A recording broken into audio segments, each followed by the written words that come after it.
마켓나우 2부 시작하겠습니다. 시청자 여러분 안녕하세요. 이지혜입니다. 6,700선 이제 돌파 코앞에 두고 있는 상황입니다. 오늘 확실히 대형주 강세의 장 이런 느낌이 확연하게 됩니다. 개인이 매수세를 보여주고 있거든요. 특히나 SK 하이닉스 133만 원 선까지 치고 올라가면서 사상 최고치를 쓴 흐름들이 나타나주고 있습니다. 지금 6,700을 찍었다고 합니다. 추가적으로 상승 여력들 저희가 지속적으로 봐드리도록 하겠습니다. 약간은 아쉬운 건 이제 코스닥 시장에 있습니다. ABL 바이오의 영향 아닐까요?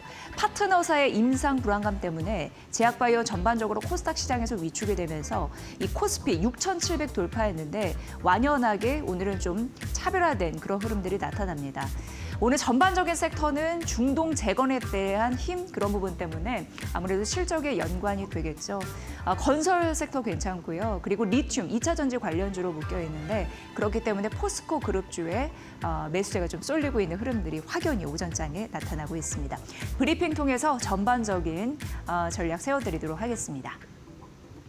6,700을 오늘 바로 밟았습니다. 장중 최고치 흐름들. 지금 개장 때보다 조금씩 시간이 가면서 더 위로 치닫고 있는 그런 흐름인데요. 우리는 이제 6,700 갔으니까 7,000을 바라보고 있는 상황인데 이 포인트에서 어떻게 투자 전략을 세워야 될까? 이거에 대해서 오늘 아침에 하나증권에서 리포트를 내놨고 결론부터 말씀드리면 익숙한 틀을 깨고 나와야 된다. 이런 얘기를 했습니다. 이란 전쟁 이후에 시장은 이미요. 질서를 어떻게 재편을 하고 그리고 자산을 어떻게 재평가할지 고민하기 시작했고 그게 시장에 반영이 되고 있습니다. 그러니까 오늘 6,700을 넘은 이유도 지수에서 반영이 되는 거죠. 익숙한 투자 공식에서 이제 분기가 됐으니 빠져나와야 된다라고 언급을 하면서 AI 반도체 가장 먼저 주축으로 얘기를 했습니다. 이미 예전에는 경기 사이클을 왔다 갔다 할 때마다 올랐다 내렸다 하는 부분을 반복했는데 이제는 이 구조에서 탈피를 하면서 결국은 밸류와 또 장기 계약 굉장히 중요하잖아요. 이 재평가에 대한 시선이 AI 반도체에 필요하다라는 얘기를 했고요. 주가는 사실 PER, EPS와 굉장히 관련이 깊습니다. 그러니까 쉽게 해서 밸류의 함수이고 이익의 함수가 바로 주가입니다. 그런데 금리는 밸류의 상단을 결정하고요. 그리고 EPS, 기업 이익 같은 경우에는 딱 떠올리면 한국의 기업이 반도체네 이런 생각이 드실 텐데 반도체 수출단에서 여기 AI 반도체 주축으로 들었다시피 이런 부분에 대한 흐름을 잘 타셔야 됩니다. 일단 예전에는 반도체는 대표적인 경기 민감 사이클 에서 축을 담당했습니다. 그래서 지금 이러한 AI 거품론, 그러니까 조정의 빌미가 나오면 항상 이런 얘기를 하죠. 재고가 많이 쌓인 게 언제 줄어드는지, 그리고 그러니까 재고의 정점이 어디인지, ASP가 언제 둔화가 되는지 평균 판매 단가를 얘기합니다. 그리고 이익 추정 이런 부분이 언제 둔화가 될지 이런 부분을 핵심적으로 따지게 되는데 이제는 이 과거의 틀을 깨고 이쪽으로 넘어야 된다라는 얘기를 하고 있습니다. 이제 AI 투자 체계에 대한 인식관을 확고히 바꿔야 될 때가 됐다. 이제 6,000P에서 7,000P로 넘어가는 그런 과정에서 중요할 것 같고요. 굉장히 AI 생태계가 복잡 다단하게 다 엮여 있습니다. 대표적으로 데이터 센터, 서버, 메모리, 전력 설비, 냉각, 네트워크, 플랫폼 디바이스 등등이 모두 엮여 있는 바.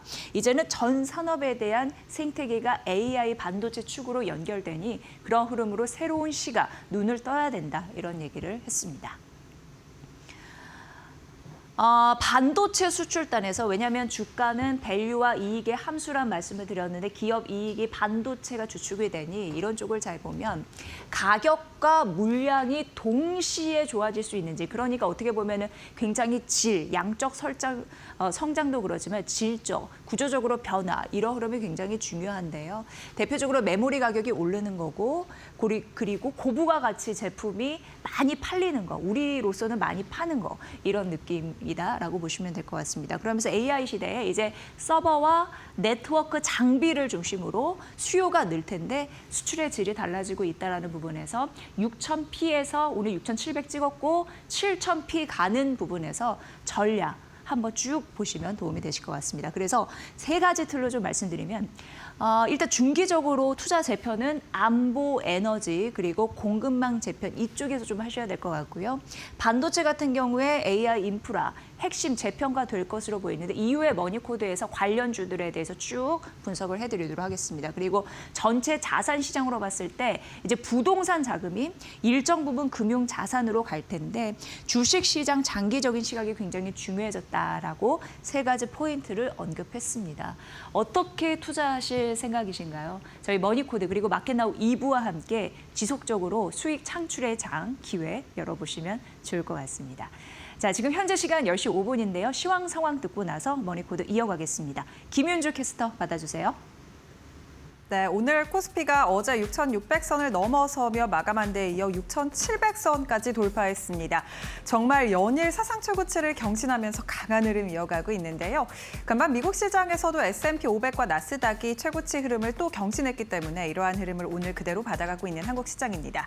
장 초반 대비해서 오름폭이 계속해서 커지고 있는 상황이고 오늘 코스닥보다는 코스피 쪽으로 대형주 쪽으로 호실적을 발표한 기업들이 크게 튀어오르고 있다는 점이 특징적인데요. AI 기업들, 특히나 미국 M7 기업들의 실적 발표가 이번 주 많이 예정이 되어 있습니다. 29일에 M7 가운데 이제 MS와 메타 같은 기업들의 실적 발표가 예정이 되어 있고 30일에도 애플의 실적이 발표가 될 예정입니다. 이렇게 빅테크들의 실적에 AI 데이터 센터에 대한 투자가 얼만큼 반영이 되어 있는지 앞으로 가이던스는 어떻게 제시가 되는지 이 점을 잘 주목해 보셔야겠는데요. 일단 시장은 기대감을 안고 반도체 관련된 종목들 일제히 올라주고 있다는 점이 확인되고 있습니다. SK하이닉스가 장 초반 대비해서 오름폭을 확대하면서 2.48%가량 오르고 있고요. 오늘 삼성전자가 하락으로 출발을 했는데 장중에 상승으로 전환이 됐습니다. 어제와 좀 비슷한 흐름을 이어가고 있는 상황이고요. 반도체 투톱과 함께 오늘 SK스퀘어의 목표 주가를 100만 원으로 제시한 증권가도 있었습니다. SK하이닉스의 지분 가치 이제 130만 원을 돌파하고 이를 공고히 굳히고 있는 하이닉스인데 이 지분 가치율을 다시 산정해야 한다라면서 SK스퀘어 목표 주가 100만 원으로 높여 잡았고요. 오늘 일단 4.82%가량 오르면서 하이닉스의 상승과 함께 스퀘어도 발맞춰 움직여주고 있습니다. 그리고 호실적을 발표한 기업들 위주로 오늘 시장에서 크게 튀어오릅니다. 특히 대우건설이 가장 크게 오르면서 오름폭을 확대하고 있습니다. 17%가량 급등하고 있는데요. 일단 건설 부분 관련해서 지금 수주도 늘었고 원전에 대한 기대감도 붙고 있는 상황인데 재건에 대한 기대감까지 함께 받아가고 있고요. 저 PER 관련된 종목으로도 묶이고 있죠. 건설주들 오늘 주목을 받는 가운데 호실적을 발표한 대우건설이 가장 크게 튀어오르고 있습니다. 그 외에도 LG전자가 호실적을 발표했고 7.85%가량 오르고 있고요. LG이노텍도 5.41%가량 오릅니다. 기판 관련해서 지금 MLCC와 FCBJ 등 고부가 기판 관련된 기업들의 주가가 연일 오름세를 키워가고 있는 상황인데 LG이노텍이 실제로 기판 관련된 실적이 또 잘 나왔기 때문에 오늘 시장에서 5.41%가량 추가적인 상승세를 이어가고 있습니다. 영업이익단에서만 전년 동기 대비해서 130%가량 늘어난 어닝 서프라이즈를 기록했고요. 이에 따라 LG이노텍과 삼성전기 같은 기판 관련된 종목들 오늘 시장의 주목을 받고 있습니다. 또 오늘 2차 전지 관련된 종목들도 주목해 보셔야겠습니다. 삼성 SDI가 실적을 발표했는데 적자폭이 많이 축소가 됐습니다. 지금 유럽에서도 전기차 판매량이 35%가량 늘었다라는 속보가 나왔습니다. 이렇게 전기차 캐즘 현상도 조금 줄어들고 있는 상황이고 여기에 ESS 관련된 매출까지 늘어나면서 삼성 SDI의 적자폭이 축소가 된 건데요. 이에 따라 삼성 SDI 오늘 4% 넘게 상승하고 있고요. LG 엔솔도 함께 올라주고 있습니다. 포스코 퓨처엠도 4.7%가량 오르면서 오늘 2차 전지 관련된 종목들의 주가 흐름이 긍정적입니다. 그리고 철강 관련된 종목들도 오늘 시장에서 주목받습니다. 중국산 지금 철강 관련해서 중국에서 공급 과잉 해소 관련된 좀 이슈가 부각이 되고 있고 이란에서도 다음 달 30일까지 철강 수출을 금지한다라고 밝히면서 지금 철강 가격이 계속해서 하락세에서 이제 좀 반등하는 게 아니냐라는 기대감이 나오고 있는 상황이고요. 포스코홀딩스가 오늘 시장 안에서 11%가량 급등하고 있습니다. 이외에도 철강 관련된 종목들 오늘 시장에서 동반 강세를 보이고 있다라는 점이 확인되고 있습니다. 현대차와 기아도 오름폭을 키워가면서 현대차가 5%가량 급등하고 있습니다.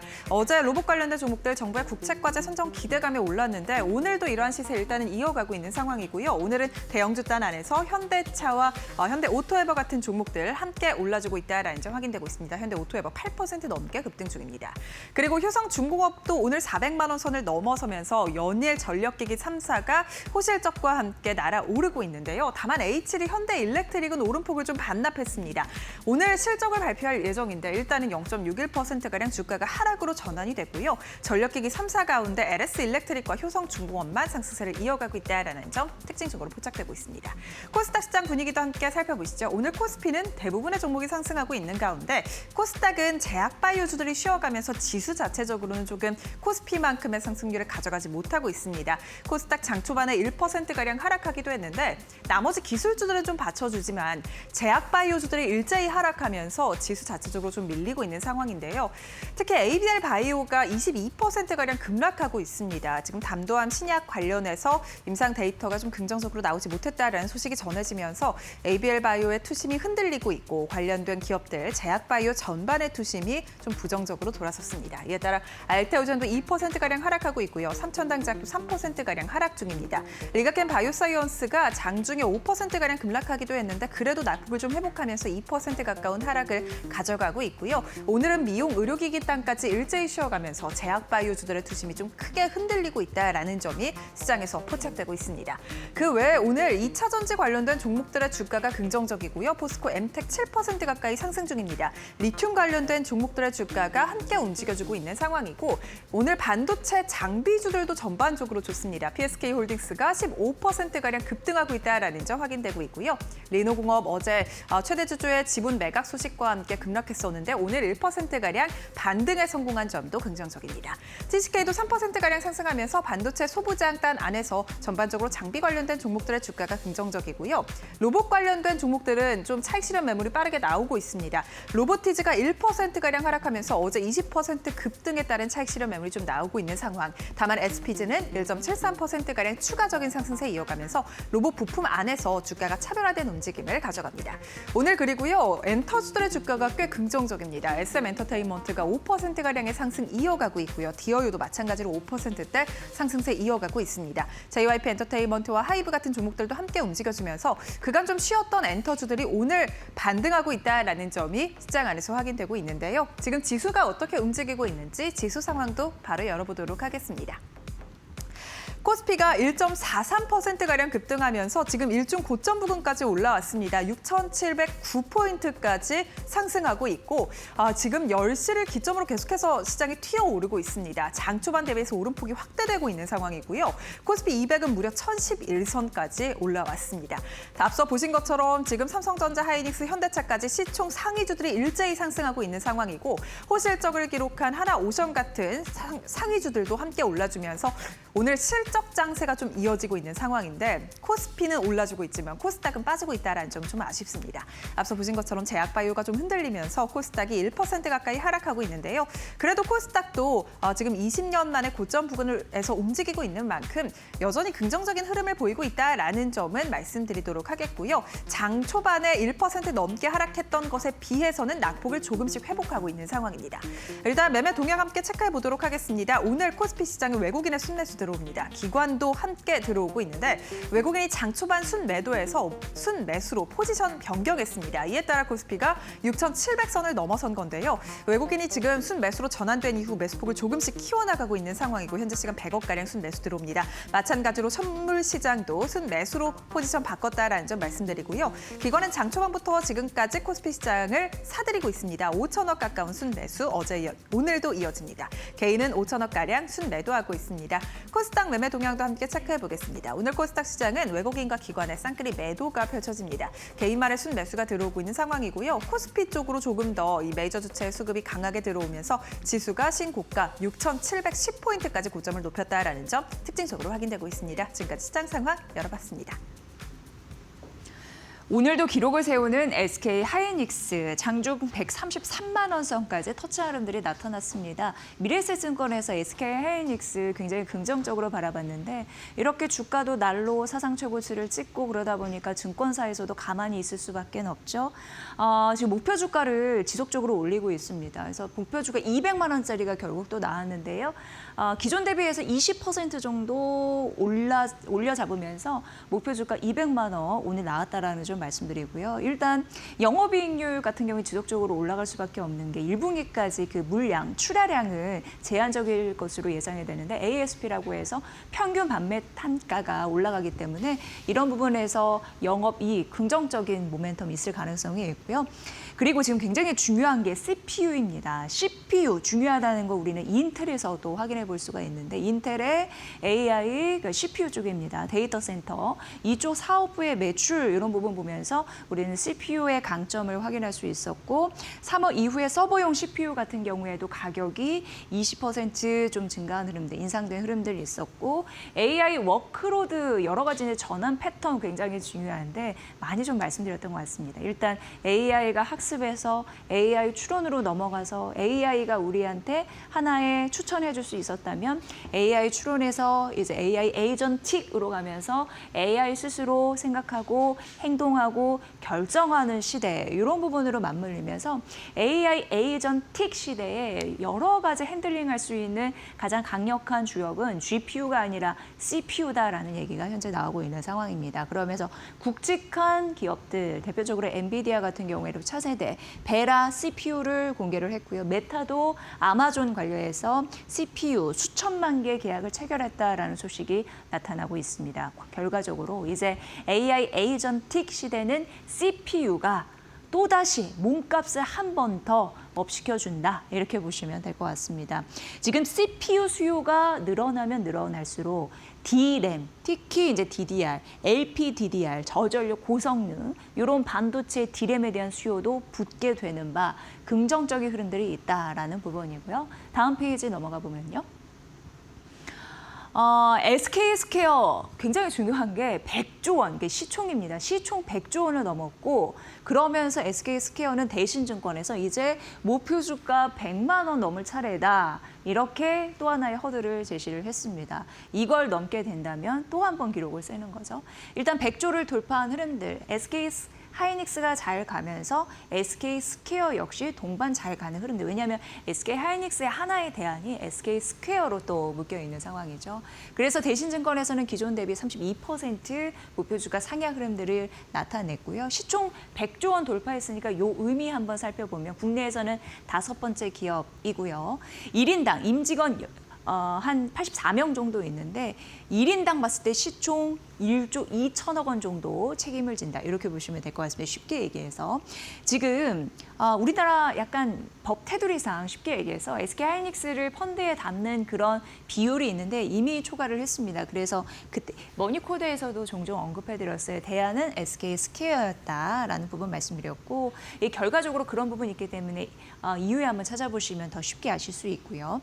할인율을 지속적으로 50에서 30% 이하로 떨어뜨리겠다. 28년까지 이 얘기인즉슨 이제 SK스퀘어 할인율 더 이상 할인 못 되게 그러니까 더 비싸게 제값을 받을 수 있게 그런 평가할 수 있게 만들겠다라는 의지다. 이렇게 좀 보시면 될 것 같습니다. 쉽게 얘기해서 몸값 좀 올라갈 수 있다. SK스퀘어 이렇게 느끼시면 됩니다. 다음 페이지 넘어가 보도록 하겠습니다.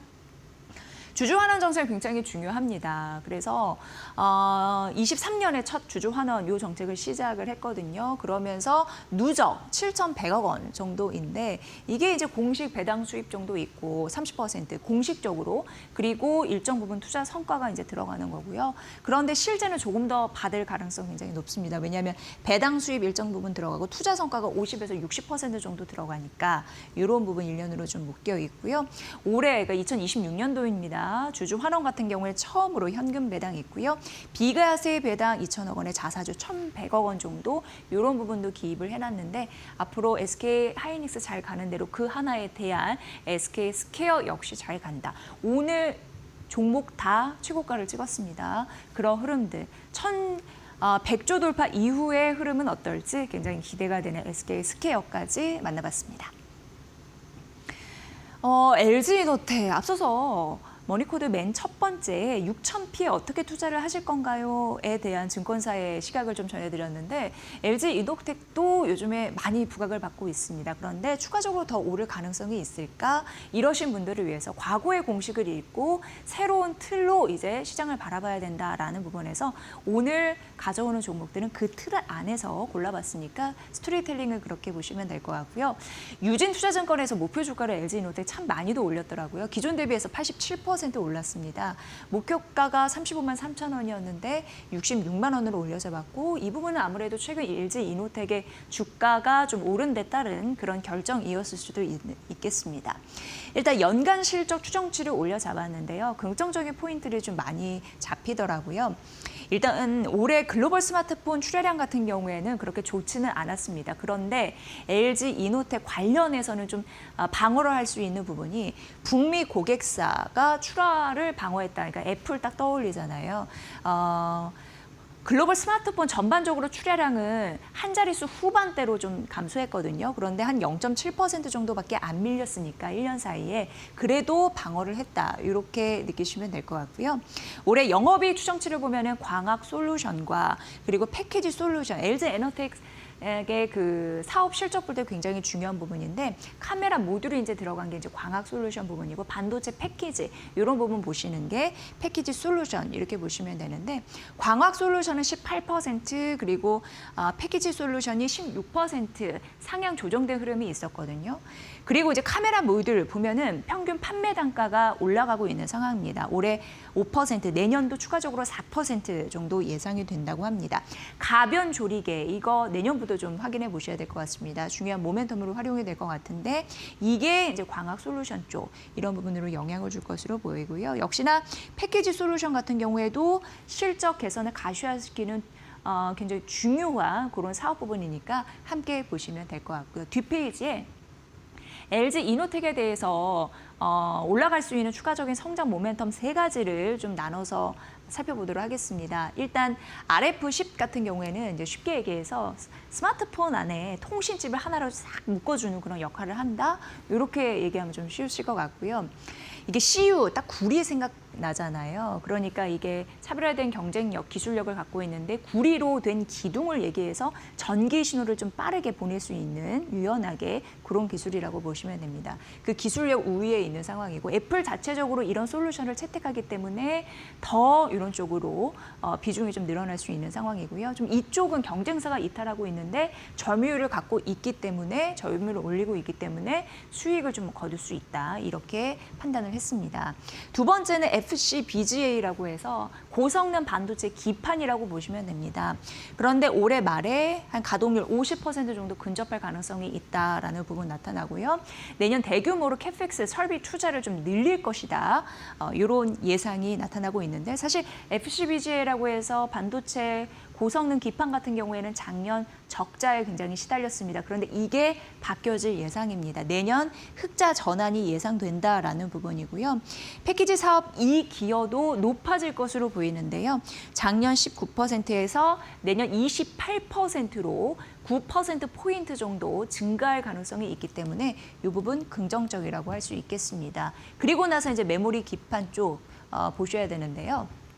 상반기에 뭐 반도체 종합해서 설계하는 그런 기업들 고객사를 추가적으로 확보할 것이라고 얘기가 되고요. FCBGA 고성능 반도체 기판 앞서서 밑에서 설명해 드린 거 이게 사실 다른 경쟁사 같은 경우에는 생산 설비 투자를 늘릴 그런 여력이 많지가 않습니다. 그런데 LG이노텍 자체적으로는 약간 이쪽에는 여유가 있습니다. 그래서 수주를 더 받을 수가 있죠. 다른 경쟁사는 이게 꽉 풀로 찼는데 LG이노텍은 약간의 여유가 있으니까 그쪽에 대해서도 수주를 받을 수 있다는 가능성이 있습니다. 그리고 내년부터 서버 CPU 고객사를 포함해서 고객사가 굉장히 다양해진다고 해요. 그러면은 제품 포트폴리오 이런 부분에서도 다변화되면서 확대될 가능성이 있습니다. 그러니까 이런 부분이 결국 실적을 잡아줄 수 있는 세 가지 에너지가 된다라는 부분에서 LG이노텍 요즘에 국내 증권사가 참 많이 분석하거든요. 그 이유에 대해서 잘 살펴보시면 될 것 같습니다. 조목조목 따져드렸고요. 네, 키움증권에서 오늘 아침에 AI 인프라 다음 주자는 뭘까 하면서 통신 섹터를 건드렸습니다. 그리고 우리가 최근 통신 섹터 눈여겨보게 되는 이유가 있죠. 살펴보면 AI 인프라, AI 엣지, AI 추론 시대 이런 부분과 함께 맞물려가고 있는 상황입니다. GPU, 에너지, 유틸리티, 광통신, 실리콘, 포토닉스 이런 부분이 다 생태계가 하나로 엮여져서 이제 통신 이런 부분도 이제 후발 주자로 함께 뛰고 있는 흐름들이 나타나고 있는 거고요. AI 랜선이라고 해서 그러니까 쉽게 얘기해서 AI 이제 통신도 AI 이쪽으로 이제 접목되고 있습니다. 엔비디아가 주도권을 좀 가지고 있는 흐름들이 나타나고 있다고 하고 오랜이라고 해서 AI 랜 이게 통신 기주고 AI 처리를 하는 그런 느낌이 있다고 하는데 AI 랜 활성화를 위해서 범용 통신 그 기간 망이라고 보시면 됩니다. 어쨌든 이런 부분도 AT&T의 비중이 높아지면서 관심이 커지고 있다고 합니다. 이런 흐름들은 이런 흐름들이구나 이렇게 좀 눈으로 쓱 훑으시면 될 것 같고요. 엣지 추론이라고 해서 이제 추론, 이게 AI가 굉장히 중요하잖아요. 추론에서 이제 에이전티 이런 부분, 그러니까 추론하고 행동하고 결정하는 이러한 흐름들, 이런 부분에서 자체적으로 어딘가에서 끌어쓰는 데는 또 시간이 걸립니다. 그래서 오온 디바이스라고 해서 자체 기기에, 그러니까 쉽게 얘기해서 그 자리에서 해결을 하는 거죠. 바로바로 추론해서 답을 내는 그런 비중도 함께 높아진다. 엣지 추론이 높아지면서 많아지면 수요가 급증하면서 온 디바이스에 대한 비중도 커진다. 이런 선순환 구조 보셔야 될 것 같은데요. 이렇다 보니까 CPU와 GPU의 역할, NPU의 역할이 더 늘어나는 흐름들 나타나고 있습니다. 앞서서 말씀드린 대로 AI 에이전틱을 핸들링하는 건 GPU가 아니라 이제는 CPU다라고 말씀드린 바가 있는데 GPU는 너무 비쌌는데요. 그 의존도가 줄면서 CPU나 NPU의 역할이 좀 높아지는, 커지는 그런 상황이다라고 보시면 될 것 같고요. AI 인프라는 거품이 아니다라고 지속적으로 언급되는 자료들을 저희가 소개해드리고 있는 상황인데 투자는 5년간 지속이 될 것이다라는 부분에서도 이쪽에서 투자의 사이클을 좀 찾아보셔야 됩니다. 그래서 AI 인프라 다음 주자는 뭘까라고 봤을 때 통신 쪽 본다고 얘기를 해드렸잖아요. 키움증권에서는 통신 장비, RFHIC, 솔리드 이런 부분 좀 언급을 했고 그중에서 탑픽은 노타라고 얘기를 했습니다. 이게 비교적 좀 안정적인 흐름이 있나 봐요. 왜냐하면 실적도 괜찮고 ARM, 이 생태계 이쪽에 포함이 돼 있어서 좀 편안한 선택지가 될 수 있다라고 얘기를 했습니다. AI 인프라 다음 주자 노타라고 얘기를 하니까 이 부분 그리고 이 종목 함께 살펴보시면 될 것 같습니다. 네, 하나오션 보도록 하겠습니다. 더 갈까요? 근데 실적에서 괜찮다라는 언급이 나왔나 봅니다. 일단 삼성증권에서 하나오션을 얘기를 했고 오늘도 상당 부분 국내 증권사가 하나오션을 분석을 했는데요. 목표 주가 18만 원까지 올라가는 흐름들이 나타나고 있습니다. 삼성증권에서도 목표 주가 18만 원으로 올려잡았는데 올해 이익 전망치 상향 조정에 대한 그런 리포트다라고 보시면 될 것 같고요. 일단 1분기 영업이익이 시장 컨센서스를 웃돌아서 나타났는데 중요한 거는 상선이었습니다. 일단 부진한 부분도 있었습니다. 특수성과 해양 이런 부분은 좀 부진했습니다. 고정비가 좀 부담이 됐거든요. 그런데 이 모든 것을 한 방에 해결해 주는 게 상선에서 나왔다고 합니다. 여기에 영업이익률이 두 자릿수로 나왔는데 18%였습니다. 그래서 상선이 모든 문제를 해결했다. 이렇게 또 제목으로 적을 수 있겠죠. 그리고 경쟁사들 대비해서 환율 관리를 좀 탄력적으로 한다. 그래서 단기적으로 실적이 개선되는 효과도 누릴 수가 있었다라는 부분이고요. 전반적으로 보면은 최근 시장에서 산업재의 밸류가 남다르다고 합니다. 그래서 대표적으로 조선주 섹터도 리레이팅, 재평가되고 있는 그런 시점이라고 하는데 특히나 조선주, 수주 기반 이런 부분으로 확실한 성장 모멘텀이 장착이 되어 있는지 잘 따져보셔야 됩니다. 앞으로 프리미엄, 그러니까 지금까지는 잘 올라갔는데 추가적으로 더 오를 가능성이 있을까? 이걸 보면서 우리는 이제 6,000비 시제에 도전을 해야 되는데요. 하나오션은 하나의 단선에 있습니다. 그래서 뭐 실적도 좋고 상선도 잘 받쳐 받쳐주고 앞으로도 영업이익 추정치도 올라가고 있는 상황이자 증권사별로. 하지만 한 가지 좀 보셔야 될 거, 캐나다 잠수함 이런 부분, 해양 구조물 수주 이런 부분이 잘 될 수 있을지 뉴스 팔로우업을 좀 잘 하셔야 될 것 같습니다. 이게 선결 조건으로 잘 돼야지 추가적으로 주가 상승이 가능하다라는 삼성증권의 의견이었으니까 이 부분 잘 참고해 보시면서 조선주 대응하시면 될 것 같습니다. 네, 6,700선을 넘어선 우리 시장입니다. 오늘 시장 전반적으로 좀 활기는 있습니다. 다만 제약바이오의 후퇴 때문에 코스닥 시장이 주춤거리죠. 이 시장을 어떻게 이해해야 될지 이난희 이데일리 온 파트너 연결해 보도록 하겠습니다. 파트너님 반갑습니다. 네, 안녕하세요. 네, 오늘 시장 어떻게 전략을 좀 세워볼까요? 네. 지금 시장은 뭐 이렇게 예측을 하거나 뭐 단언하기는 좀 힘든 시장이거든요. 어제 뭐 반도체 관련한 종목들이 지금 보면은 뭐 시장을 주도하는 게 이제 SK 하이닉스인데, 뭐 삼성전자는 지금 이제 그 내부적인 뭐 악재라고 할 수가 있을까요?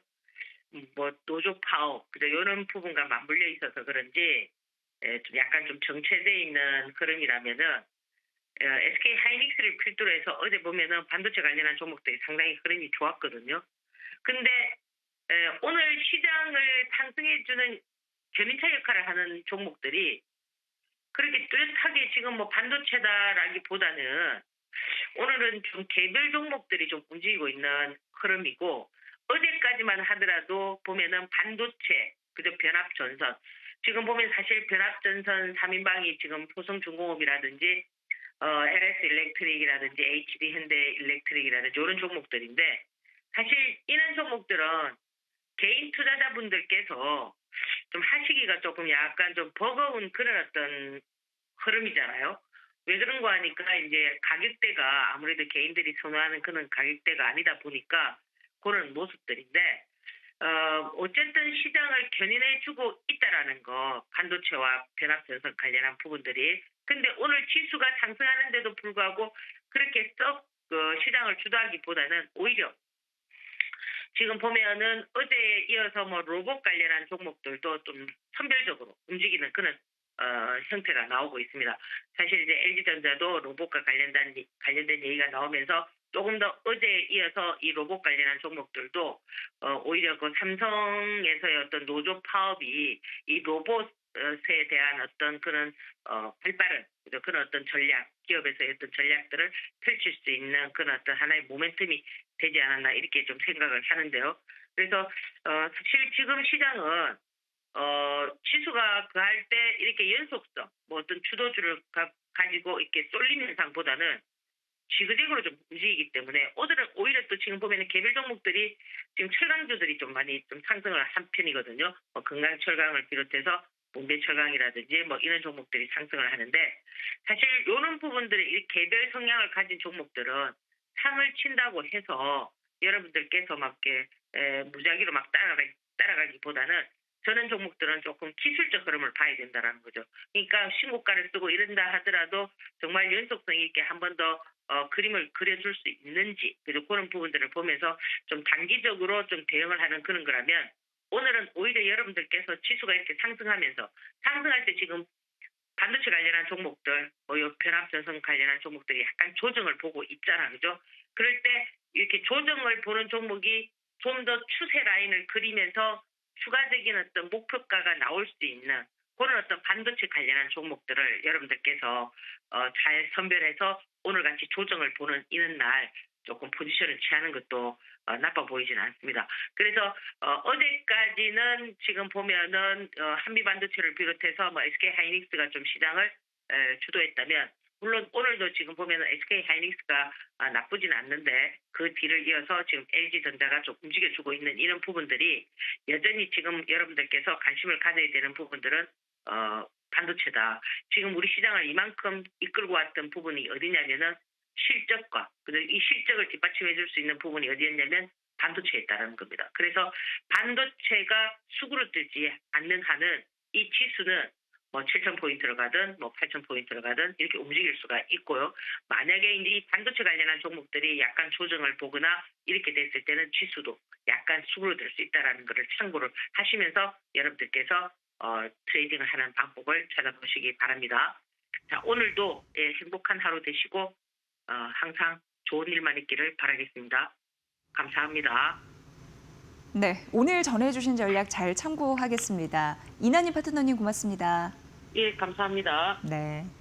다시 한번 새로운 고지를 밟아가고 있는 우리 시장입니다. 이 시점에서 우리는 어떻게 새롭게 투자의 역사를 써야 될지 다음 코너에서 수익률 업 시킬 수 있는 전략에 대해서 알아보도록 하겠습니다. 잠시만요.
김정관 산업통상자원부 장관이 삼성전자 파업 국면에 대해 이익은 내부 구성원만의 결실이 아니다라고 발언하면서 노사 간 긴장이 고조됐다. 정부가 사실상 성과급 요구에 제동을 건 것으로 해석되며 파장이 확산되는 모습이다. 노조는 기존 입장을 유지했다. 영업이익의 15% 수준 성과급 요구는 정당하다는 입장이다. 반도체 호황 속 사상, 최대 실적에 상응하는 보상이 필요하다는 논리다. 반면 사측은 신중한 기조를 이어갔다. 글로벌 경쟁 심화와 투자 부담을 이유로 과도한 성과급 확대에는 선을 긋고 있다. 특히 대규모 투자 사이클이 이어지는 반도체 산업 특성상 이익의 상당 부분을 재투자해야 한다는 입장이다. 노조는 다음 달 총파업을 예고한 상태로 협상은 여전히 평행선을 달리고 있다. 정부까지 공개 발언에 나서면서 이번 갈등은 단순 노사 문제를 넘어 산업 경쟁력 이슈로 확산되는 흐름이다.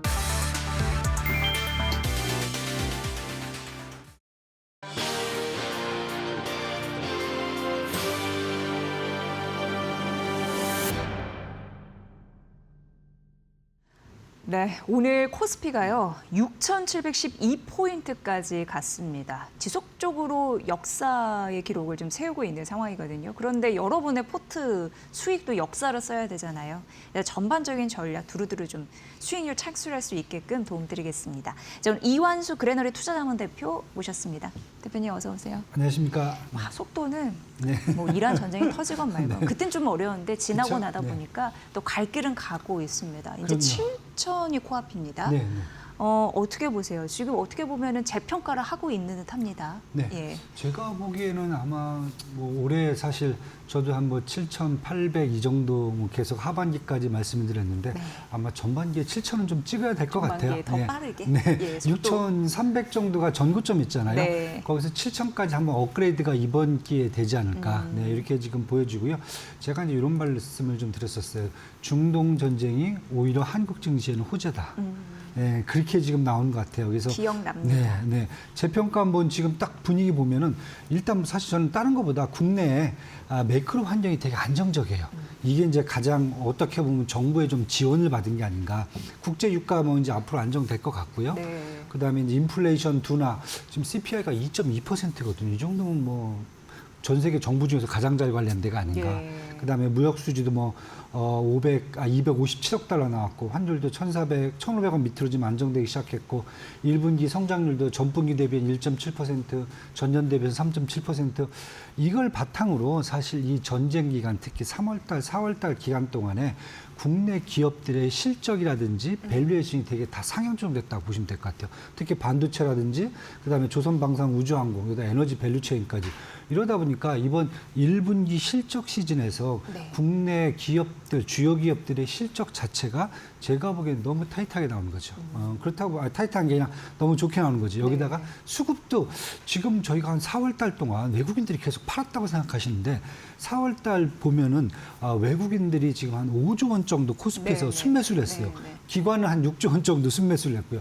그러니까 이렇게 되다 보니까 야 이렇게 뭐 제가 보기에는 시장 자체가 전쟁이 끝나든 안 끝나든 국내 증시가 갖고 있는 모든 매력적인 포인트들은 지금 다 나왔기 때문에 이게 아마 6,300에서 저는 7,000까지 한번 증시를 전반적으로 업그레이드를 하는 것 같고요. 그것도 약간 중소형주들이 먼저 가면 사실 이제 지수가 올라가기 쉽지가 않은데 지금은 대형주 특히 반도체 대형주에다가 그다음에 저희가 조선방산 같은 이제 큰 종목들이 시장을 끌고 가기 때문에 저는 전반기 내에는 아마 충분히 한 7,000포인트 한번 찍을 수 있는 여지는 충분하지 않을까 이렇게 지금 보고 있습니다.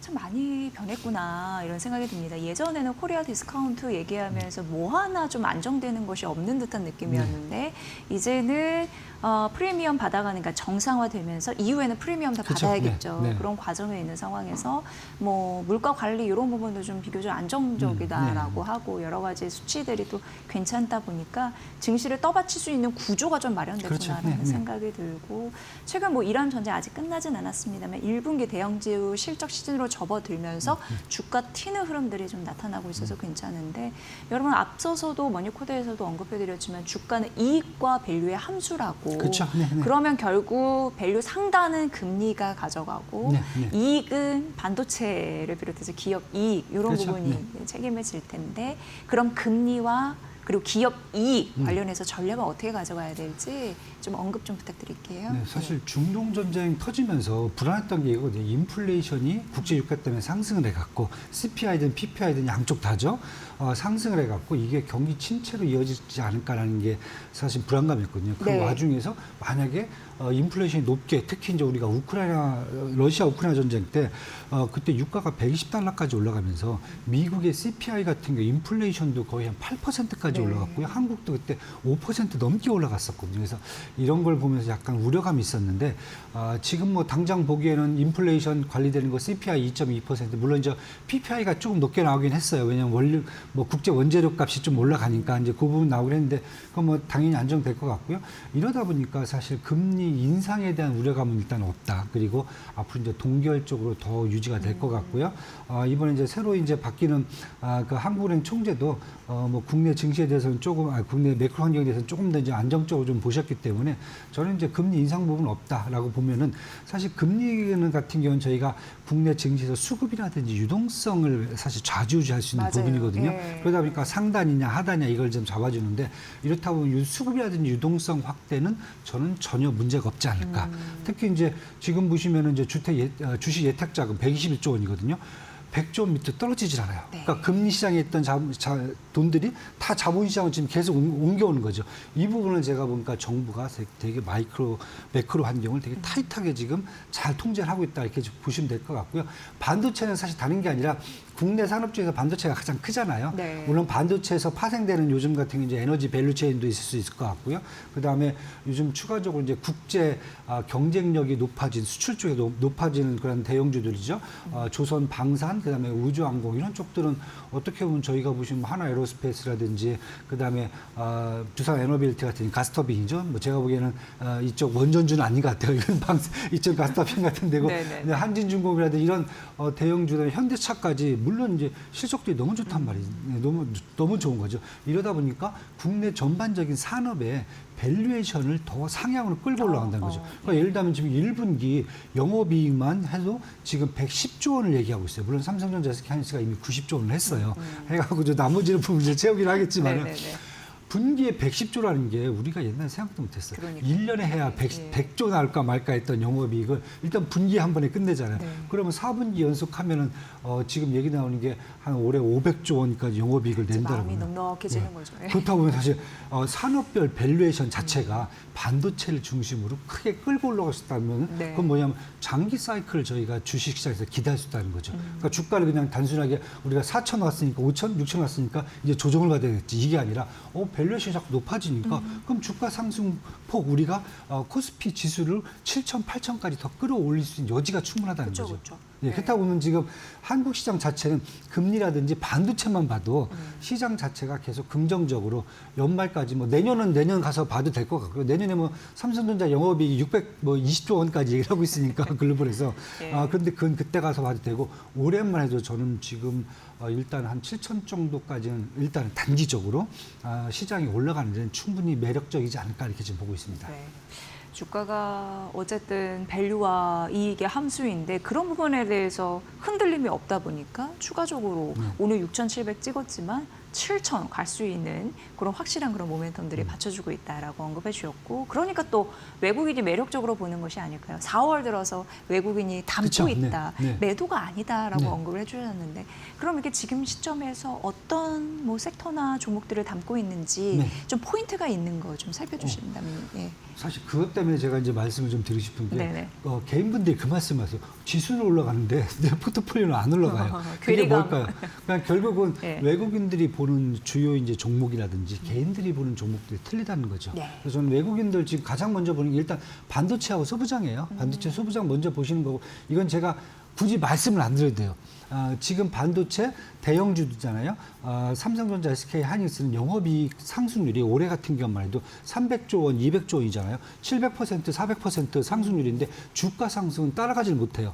그러면 연말까지 저는 계속 주가가 두 종목을 계속 갈 수 있다고 보는 거고요. 소부장들은 지금 약간 틀려요. 왜냐하면 소부장들은 요즘 약간 이제 주춤하기 시작했어요. 왜냐하면은 올해 소부장들 같은 경우는 반도체 소부장 한 50에서 100% 정도 영업이익 상승률을 잡고 있거든요. 왜냐하면 쉽게 해서 반도체 대형주들이 올해 같은 경우에 공급의 증가보다는 가격의 증가가 사실 매출 영향이 더 크다는 거죠. P가 그렇죠. P 곱하기 Q잖아요. 네. Q는 조금씩 계속 증가하겠지만 Q가 엄청 빠른 속도로 올라가다 보니까 그러다 보니까 소부장 단에서는 사실은 공급이 좀 늘어나야 여기가 이제 영업이 커지는데 이 부분에서는 50에서 100%도 작은 숫자가 아니거든요. 네. 그럼에도 불구하고 그 정도는 지금 벌써 밸류에이션에 딱 차다 보니까 어제 같은 경우 리노공업 같은 경우에는 대주주가 잠깐 판다고 그러니까 주가가 훅 빠져버리고 한미반도체 같은 경우 대주주가 산다고 그러니까 스퀴즈 같이 쫙 밀어올려 버리거든요. 네. 그러니까 이렇게 지금 반도체 소부장은 있는 상황 여기를 계속 외국인들이 집중 공략을 하는 게 첫 번째 포인트고요. 두 번째는 실적 기반을 갖고 있는 수출 산업들을 계속 보셔야 돼요. 특히 이제 외국인들이 많이 본 데가 방산, 조선, 전력기기입니다. 이거 그렇죠. 요즘에 그냥 다시 그렇죠. 떠오르는. 여기는 국내 기업들의 기본적으로 국제 경쟁력도 너무 좋고요. 가격 경쟁도 좋고 그다음에 국제 시장도 글로벌 시장도 커지고 있고 그 국내 기업들이 거기에서 지금 플레이를 하면서 실적도 계속 크게 쌓아올라가고 있거든요. 그다음에 이 사이클이 또 금방 꺼질 것 같지도 않아요. 뭐 가장 큰 게 지금 보시면은 미국 등 글로벌 수요 확대, 그다음에 국내 기업들의 국제 경쟁 강화 이걸 갖고 본다면 뭐 우리가 딱 눈에 봐도 하나 에로스페이스부터 시작해서 HD 현대중공업 때문에 두산 에너빌리티 원전주 아닙니다. 제가 항상 복합 발전 가스터빈 쪽입니다. 네네, 가스터빈. 효성중공업, LS 일렉트릭 그냥 눈에만 봐도 벌써 외국인들 딱 담고 있는 종목들이 보이잖아요. 네. 그렇다 보면은 제가 또 아까 그 말씀을 드렸어요. 올해 영업이익 성장률 가장 좋은 데는 일단은 반도체고요. 소부장까지 합쳐서 두 번째는 제가 이제 조선 방산 그 다음에 이제 보실 수 있는 건 이제 우주항공까지 세 개를 보셔야 되는 거고, 네. 그다음에 세 번째 파트는 에너지 밸류체인 여기에는 신재생 에너지, 2차 전지, 그 다음에 전력 인프라 이렇게를 한번 세 개 섹터를 딱 붙잡고 가시면은 그러면은 제가 보기에는 실패는 안 하실 것 같아요. 네. 근데 너무 엄한 데를 좀 가신 분들이 있어요. 제가 가끔씩 보는데 전혀 영업에 대한 기대치는 높은데 네. 안 나와요 실적이. 네. 예, 지금 코스닥이 지금 딱 그런 상황이에요. 그래서 지금 코스닥이 지금 못 오르고 있거든요. 못 오르는. 왜 실적 시즌인데 실적을 보여줘야 되는데 실적에 대한 기대감만 있고 눈에 안 보여주니까 네. 그러다 보니까 주가가 안 오를 수밖에 없죠. 그러면 그쪽을 자꾸 붙잡고 계신 분들은 저쪽은 실적이 좋아서 올라가는데 왜 내 건 안 올라가지? 실적이 좋다라고 기대감만 있다라고 보셔야 될 것 같아요. 그래서 그런 걸 조금 더 아마 선별해서 가시는 게 좋지 않을까 이렇게 지금 보고 있습니다. 네.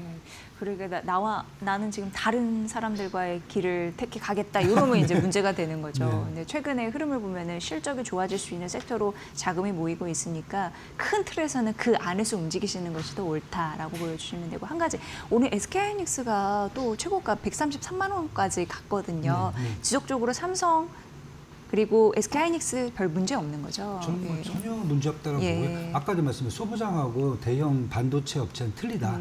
그게 지금 미국에서 엔비디아라든지 마이크론이라든지 이번에 인텔까지 한번 보시면은 네. 대형 업체들이 먼저 이익 성장률이 주가 상승률보다 더 큽니다. 아까 말씀드린 삼성전자 올해 연말까지 해서 지금 한 300조 이게 평균 시장의 영업이익 목표치거든요. 이제 네. 평균 전망치인데 이걸 달성하는 속도를 한번 보세요. 그거보다 주가는 사실 제가 보면 거북이거든요. 거기다 최근에 노조 문제까지 살짝 좀 들어와 있어갖고 그렇죠. 예, 약간 좀 부담감 있긴 한데 저는 뭐 충분히 극복하고 갈 수 있는 여지는 충분하다. 이미 수주 다 받아놨고요.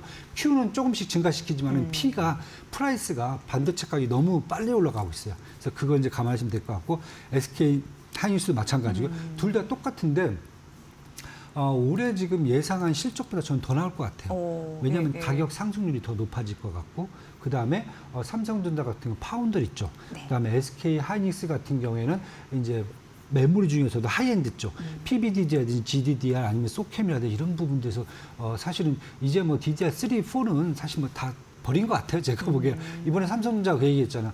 노조가 이 지금 난리 친다고 하면 안 되죠. 사실 노조가 이제 투쟁을 하는 네네. 요 한 3, 4주 동안에 차라리 하이엔드 반도체로 손을 다 바꿔버리겠다고 하잖아요. 아.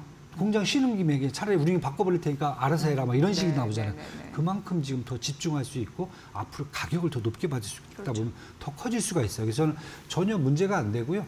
이런 측면에서 본다라고 하면 삼성전자, SK 하이닉스는 주가는 저는 우리가 뭐 생각하지 영업이익 수익률 따라가지 못하겠지만은 연말까지는 계속 꾸준하게 올라가지 않을까. 그리고 제가 엔비디아 항상 말씀을 좀 드려요. 엔비디아가 2023년도 1월 달에 주가가 16달러 있었어요. 그런데 2026년 1월 달에 보면 200달러까지 올라와요. 정말 예전 가격 저렴했네요. 그렇죠. 그런데 그 3년 동안 오를 때 보면 엔비디아도 똑같았어요. 네. 영업이익 상승률이 엄청난데 네. 주가가 그걸 못 따라가는데 결국 3년 동안 계속 꾸준하게 밸류에이션을 정상화시키거든요. 이게 이제 주식시장이거든요. 그렇다 보면은 저는 삼성전자, SK 하이닉스 지금 당장 그 추정 PER 같은 게 4배, 5배밖에 안 되거든요.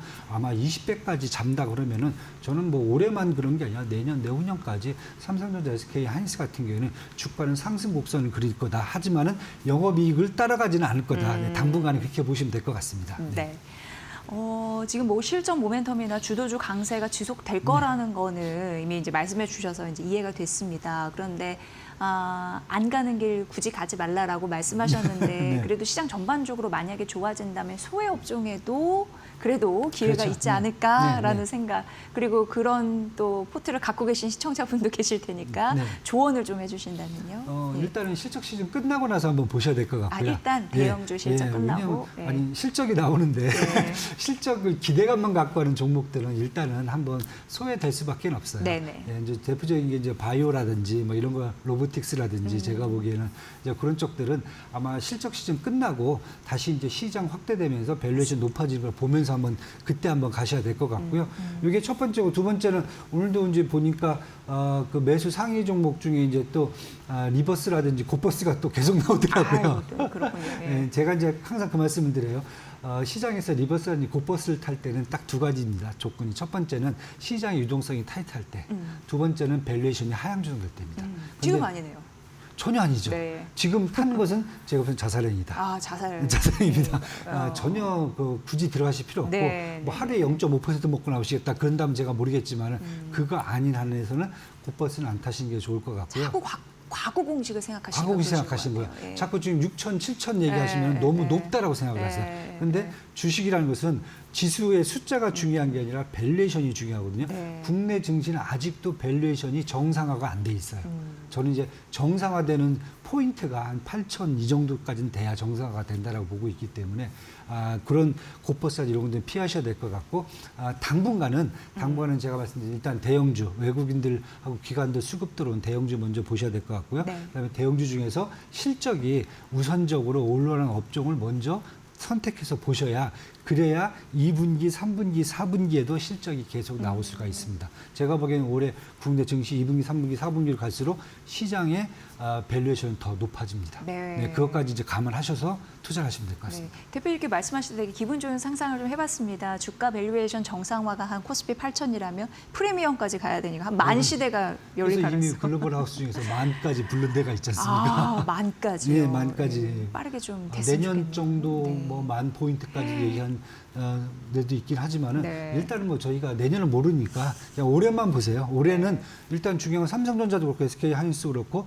1분기보다 2분기, 3분기, 4분기 네, 실적이 더 높게 잡혀 있습니다. 이유가 뭐냐면은 가격이 계속 올라갑니다. 예. 네, 그걸 보시면 될 것 같습니다. 네. 오늘 이제 6,700 찍었고 8,000까지 주가 정상화 기간이라고 하니까 순탄하게 잘 갈 수 있을지 보시고요. 그럼 이제 단기적으로 우리가 수익률 잘 챙기기 위해서 여러 가지 경제 상황을 파악해야 되는데 중요한 이벤트 뭐가 있다고 보십니까? 지금 국내적으로 너무 많아요. 네. 이제 미국 같은 경우 지금 일단 우리가 뭐 미국 외국인들 이제 들어온 자금을 봐야 되니까 미국도 지금 연준의 금리 정책 경계감이 사실 높아지고 있거든요. 왜냐하면 케빈 워시로 지금 연준 의장 청문회가 무사히 통과될까? 저는 네, 무사히 네. 통과될 것 같긴 한데 혹시나 또 시장에서 우려감이 있고요. 그다음에 인플레이션 방향. 미국 같은 경우에는 CPI라든지 PPI 그런 CPI 그런 PPI는 잘 컨트롤이 되고 있는데 일반 PPI하고 CPI는 잘 아직까지는 좀 유가 반영분이 계속 들어오고 네. 있으니까 네. 인플레이션 방향 한번 보셔야 될 것 같고요. 그다음에 트럼프 행정부가 지금 불확실성이 지금 지속되고 있어요. 전쟁이 끝난다 하더라도 지금 관세 정책 이거 지금 어떻게 될지 모르겠어요. 지금 돌려주라고 하는데 뭐 돌려받을 사람이 있을지도 모르겠고 그다음에 중국하고 러시아 관련돼 갖고 지금 정상회담 해야 되는데 여기서 또 어떤 게 글로벌 정세에 영향을 미칠 건지 이것도 한번 보셔야 될 것 같고요. 국내 같은 경우도 지금 보시면은 이재명 정부의 어떤 금융시장 지원 정책 지속됐을 수 있지. 특히 이제 저는 이제 당장 코앞에 하는 게 MSCI 선진국 지수 편입인데 이건 빨리 돼야 됩니다. 이미 월드 본드 인덱스 편입되면서 채권 시장에 지금 연말 11월 말까지 저희가 2.08% 편입하게 되면 한 500조 원 정도 채권 시장 돈이 들어오기 때문에 채권 시장은 되게 지금 환호성을 하고 있는데 국내 증시는 MSCI 선진국 지수 편입이 제가 봤을 때는 당장 가장 정책적인 지원이지 않을까 이렇게 좀 보고요. 뭐 매크로 뭐 정책은 뭐 계속 제가 정부를 믿어야 될 것 같고요. 그다음에 신현성 한국은행 총재 정책 방향도 봐야 될 것 같아요. 지금 계속 학자만 하셔갖고 과연 진짜 이게 어떻게 나올지 저희도 아직까지 국내 상황에 대해서는 모르기 때문에 한번 그것도 보셔야 될 것 같고 그다음에 저는 이제 1분기 실적하고 2분기 가이던스 국내 기업들의 가이던스가 좋게 나와야 결국 AI 수익성 우려를 잠재우지 않을까. 그래서 국내 쪽에서 그것까지만 잠재준다고 하면은 제가 보기에는 뭐 매크로 상황이라든지 아니면 기업들의 밸류에이션까지 다 감안한다고 그러면은 국내 시장이 너무 순조로운 그러한 증시를 방향을 가지 않을까 이렇게 지금 보고 있습니다. 네. 자, 이제 4월 어느덧 끝났네요. 거의. 네. 이제 5월. 내일 모레죠. 네. 보통 5월 세리매이긴 한데 그쵸, 이걸 좀 네. 뒤집을 수 있는 상황이 좀 왔으면 좋겠고 네. 그럼 코스피 6천에서 7천 가는 길목에 여러분의 포트 재정비가 필요한 상황인데 그런 부분에서 어떤 종목을 담아서 수익률을 업시킬지 전략적 고민의 시간이었습니다. 답을 해주셨으니까 그 답에 잘 편승해서 여러분 좋은 답 내셨으면 좋겠습니다. 이완수 그레너리 투자자문 대표와 함께 이 시간 꾸며드렸습니다. 잘 들었습니다. 감사합니다.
네, 상위 1% 초고수의 픽 시간입니다.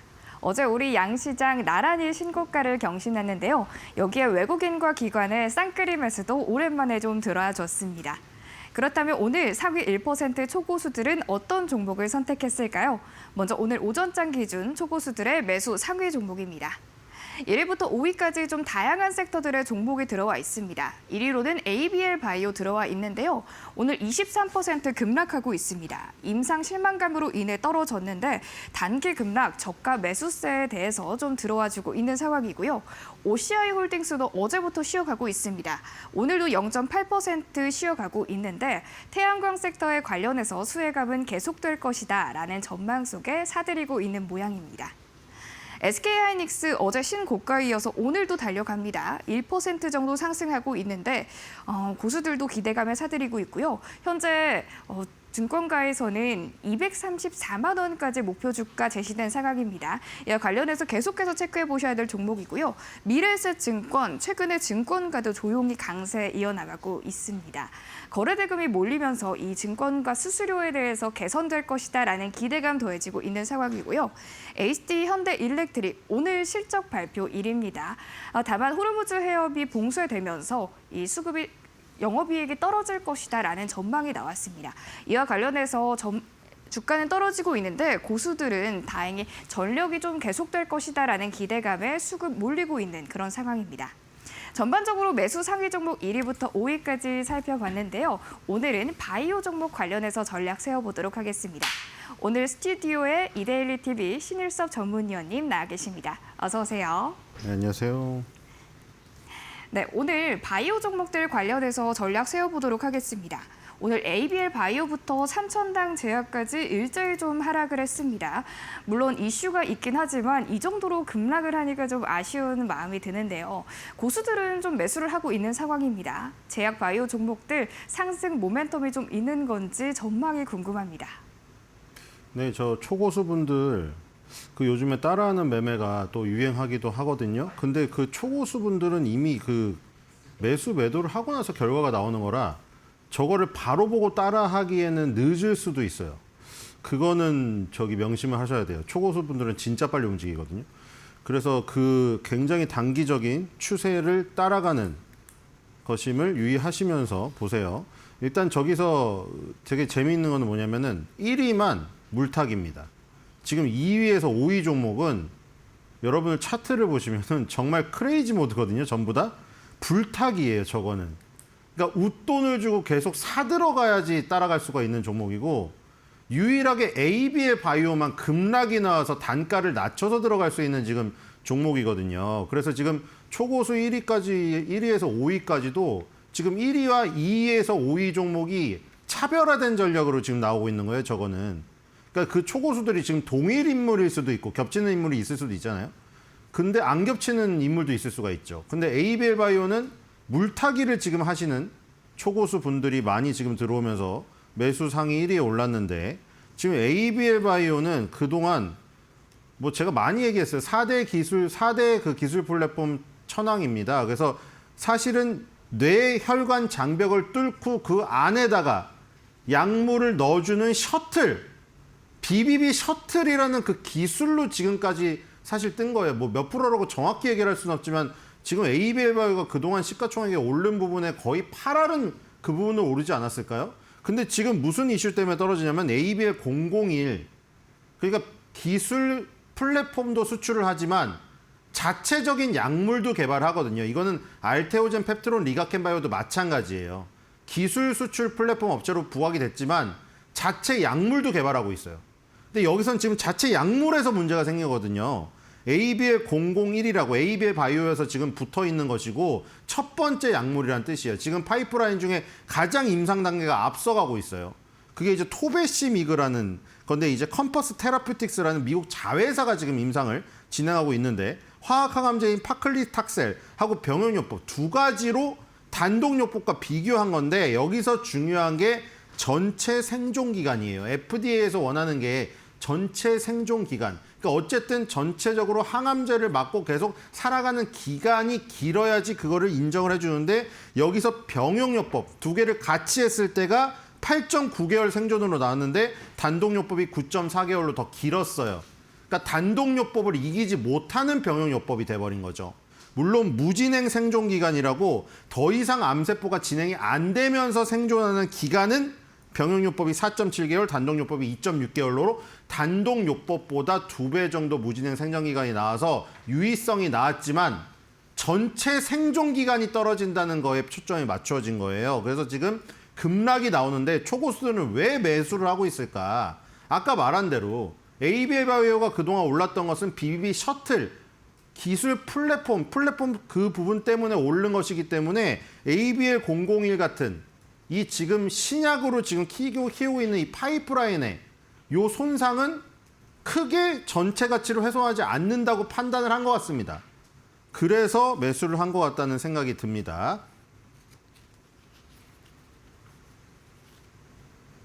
네, 변동성에 의해서 좀 조심해서 투자를 해라라고 전략 세워주셨습니다.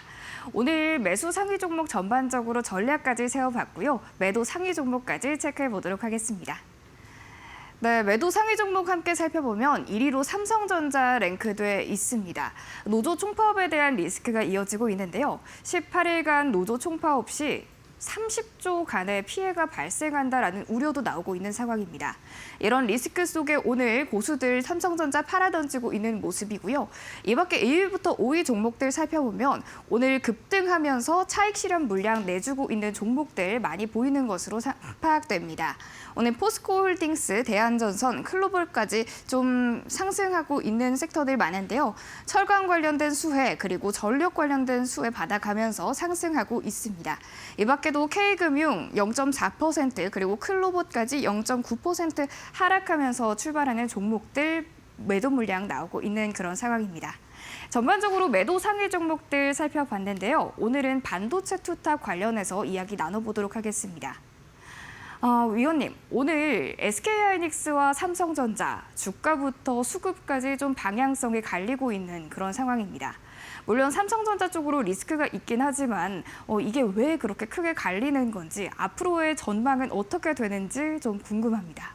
네, 저기서도 매도 상위 1위 종목만 일단 보면 될 것 같아요. 왜냐하면 특징적이고 가장 중요한 종목이기 때문이죠. 삼성전자의 지금 코스피의 차지 비중은 무려 22.35%입니다. 삼성전자 우선주까지 합치면 거의 25%죠. 삼성전자 종목 하나가 코스피의 4분의 1을 움직이기 때문에 너무 중요하죠. 자, 삼성전자는 지금 초고수의 매도 상위 1위에 올라 있습니다. 근데 아까 SK하이닉스를 보시면 순매수 상위 4위 안에 들어있죠.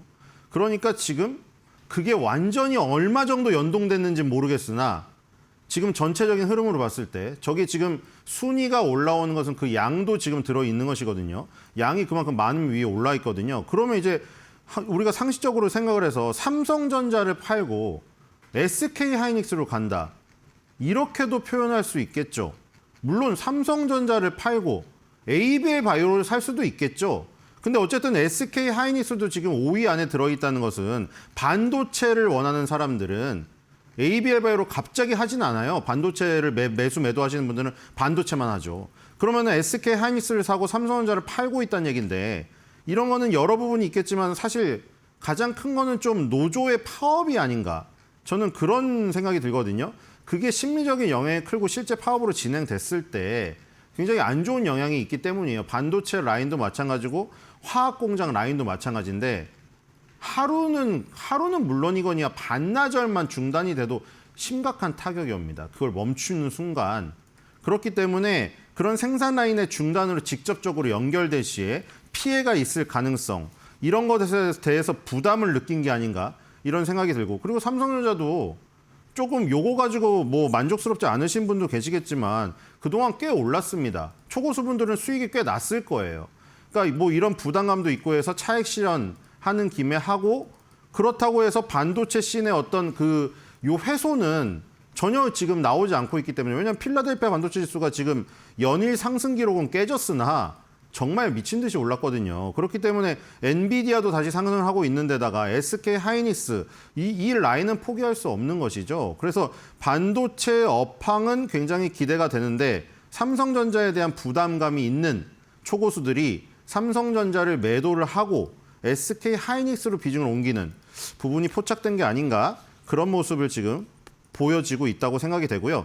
자, 그래서 오늘은 SK 하이닉스와 삼성전자, 그다음에 폭락한 ABL 바이오 매수 이런 것들이 특징적으로 나타났다고 보시면 될 것 같습니다. 자, 이제는 꼬마 버블을 찾아 떠나도록 하겠습니다. 꼬마 버블 찾아주세요. 네, 현재 버블맵 상황 살펴보겠습니다. 장 초반에는 빨간색으로 좀 포착되는 버블이 많았는데 시간이 흐르면서 섹터별로 좀 등락이 엇갈리고 있습니다.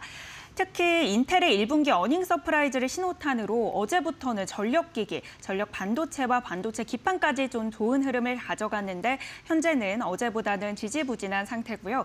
또 ESS와 전기차 수요에 대한 기대감 등이 없고 리튬도 높이 뛰어오르고 있습니다. 또 철강과 건설 섹터 주목받고 있고요. 우주항공과 조선은 상대적으로 약한 모습입니다.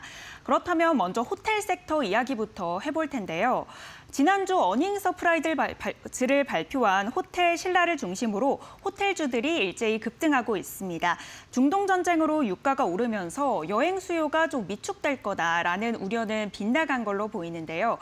지난달에만 외국인 입국객 수가 211만 명으로 또다시 한번 이 기록을 경신했다고 합니다. 여기서 좀 질문을 드려보고 싶은 게 어제 저희가 이 백화점 이야기를 나눴지만 아무래도 이 핵심은 외국인 관광객 수가 증가했다라는 부분인 것 같습니다. 그런데 지금까지 유류 할증료가 좀 올라가진 않았다면 5월 1일부터는 좀 급등한 유류 할증료가 반영이 될 텐데 이 섹터에 대한 투자를 좀 우려하시는 분들도 계실 것 같습니다. 미원님, 그렇다면 이 섹터의 전망을 좀 5월에는 어떻게 보시나요? 일단 유류할증료라는 제도 소비자들 되게 싫죠. 왜 저 항공사가 부담해야 될 것을 유류할증료로 소비자에 부담하는가? 그렇지 않으세요?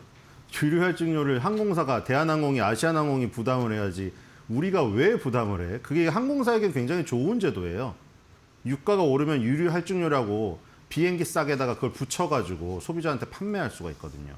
근데 지금 유류할증료가 이제 단계가 다시 상향될 텐데 이렇게 되면 지금 상황이 아시아 여행 안에서 한국에 차지하는 이 위치 때문에 한국 여행에 대해서 굉장히 기대를 갖게 만들게 되거든요. 이렇게 되면. 왜냐하면 지금 일본, 중국, 대만, 한국 비슷한데 4월 말에서 8월, 5월 초가 대부분 연휴예요. 상당히 비슷합니다. 아시아가 문화도 비슷해서 이렇게 된 거예요, 지금. 일본 같은 경우에 쇼와의 날이라고 시작을 해서 4월 29일부터 5월 5일 어린이날 똑같아요. 어린이날 똑같이 있거든요. 이게 지금 연휴고 중국은 1일부터 5일 동안 노동절 연휴죠. 우리나라도 마찬가지죠. 지금 근로자의 날 시작으로. 이렇게 됐는데 지금 국제정세 상황을 조금 아시는 분이라면 힌트가 있겠죠. 다카이치 총리가 취임을 하면서 중국에 거의 뭐 선전포고랑 똑같이 다 받아들이고 있잖아요. 이런 부분 때문에 일본도 중국도 서로 못 가는 일본인 중국인들이 우리나라로 들어온다. 자, 그래서 GS P&L 같은 거를 주목할 필요가 있겠죠. 이게 자회사가 파르나스인데 삼성동에 자주 놀러 가시는 분들은 많이 보셨을 거예요. 파르나스 호텔, 그랜드 인터컨티넨탈, 웨스틴 서울 파르나스 프리미엄 이게 다 5성급이거든요. 그 다음에 4성급이 있어요. 우리가 보통 비즈니스 호텔이라고 하죠. 나인트리 바이 파르나스가 있거든요. 이게 판교에도 있고 제주에도 있어요. 그래서 이제 5성급에서 4성급으로 이 라인들이 다 갖춰져 있는데 이게 내국인뿐만이 아니라 외국인들이 놀러 와서 여기에 많이 묵는다는 거죠.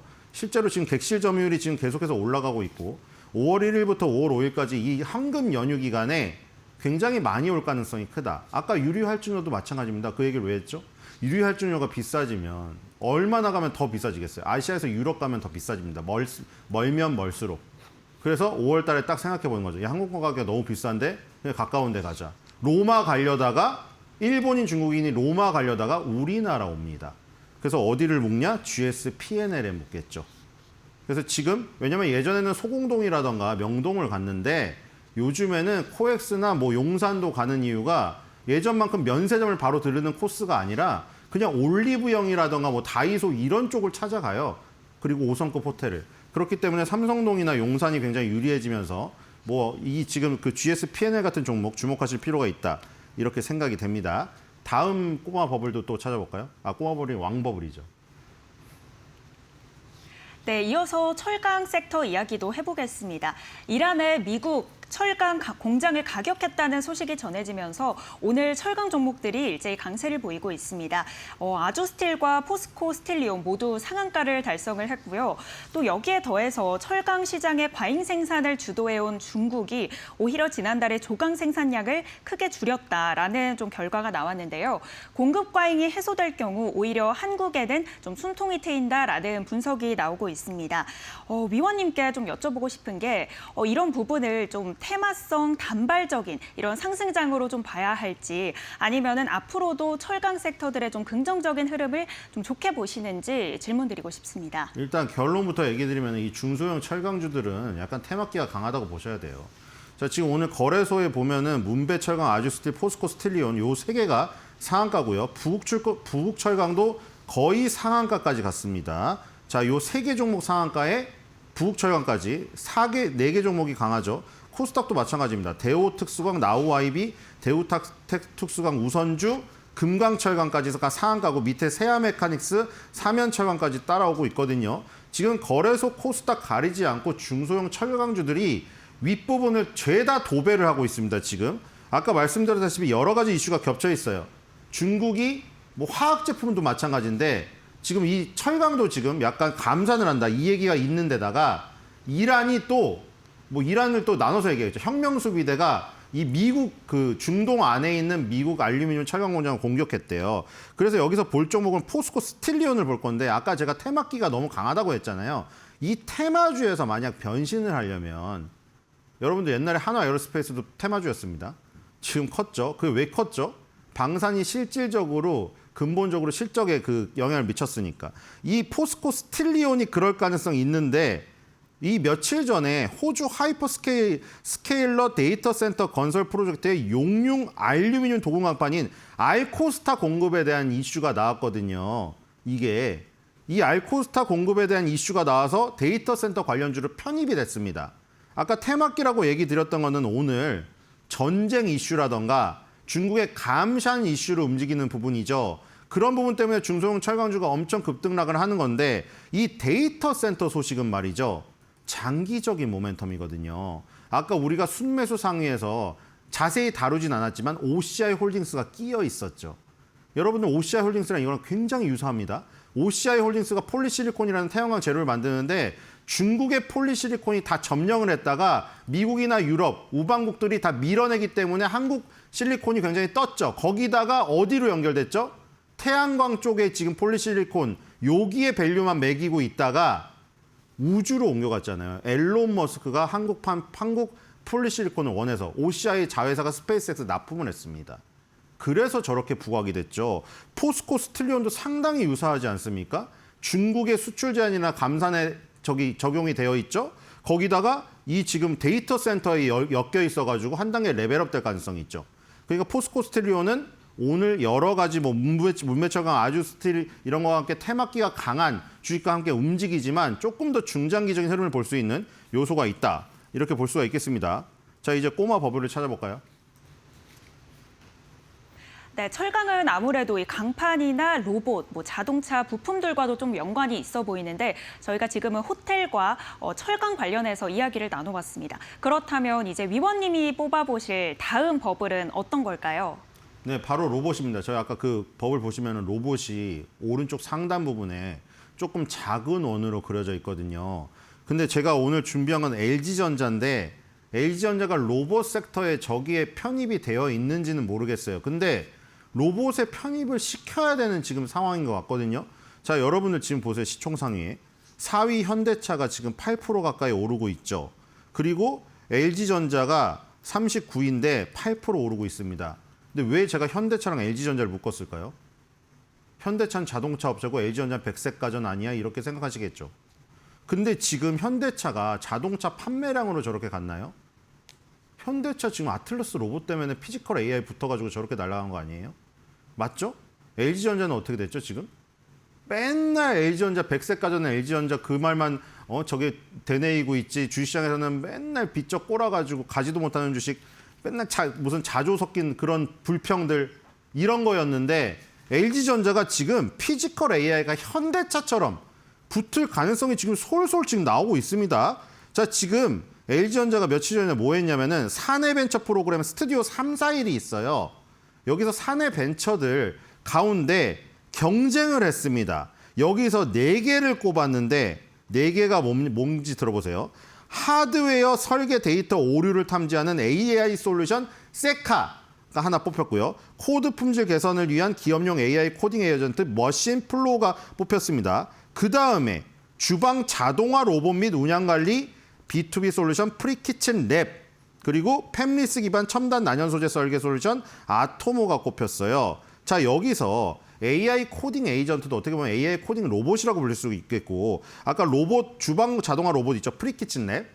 그러니까 지금 사내 벤처에서 뽑힌 것도 지금 로봇이나 코딩 쪽으로 뽑히고 있죠. 그다음에 아까 백색 가전의 대명사라고 했죠. 우리가 가정에서 쓰는 냉장고, 세탁기, 공기청정기, 무슨 그 의류 솔루션 관리기, 이런 것들 다 피지컬 AI가 붙을 수 있는 플랫폼입니다. 그렇기 때문에 이 LG전자가 만약 피지컬 AI가 붙잖아요. 그러면 그동안 정말 오욕과 굴욕의 역사를 단 한 번에 버릴 수 있습니다. 현대차, 현대모비스 잘 생각해 보세요. 몇 년 동안 얼마나 안 가고 지독하게 가만히 있었는가. 근데 LG전자가 만약에 로봇이 붙는다? 그러면 굉장히 떡상할 수가 있다는 생각이 듭니다. 그래서 저 로봇 꼬마 버블이 좀 더 커질 수 있지 않을까, 이런 생각이 듭니다.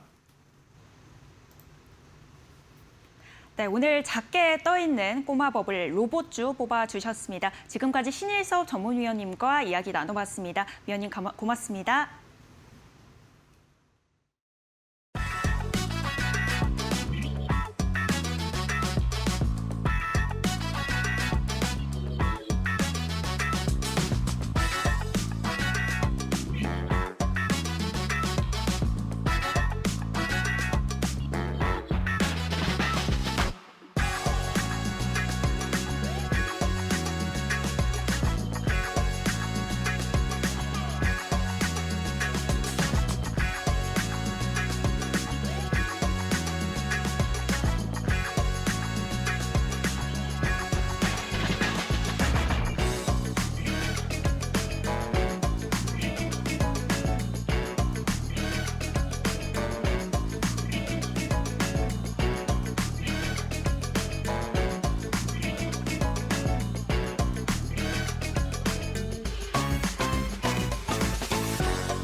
중도기업화로 쉬어갔던 3월과 달리 4월은 증시가 연일 랠리를 펼치고 있습니다.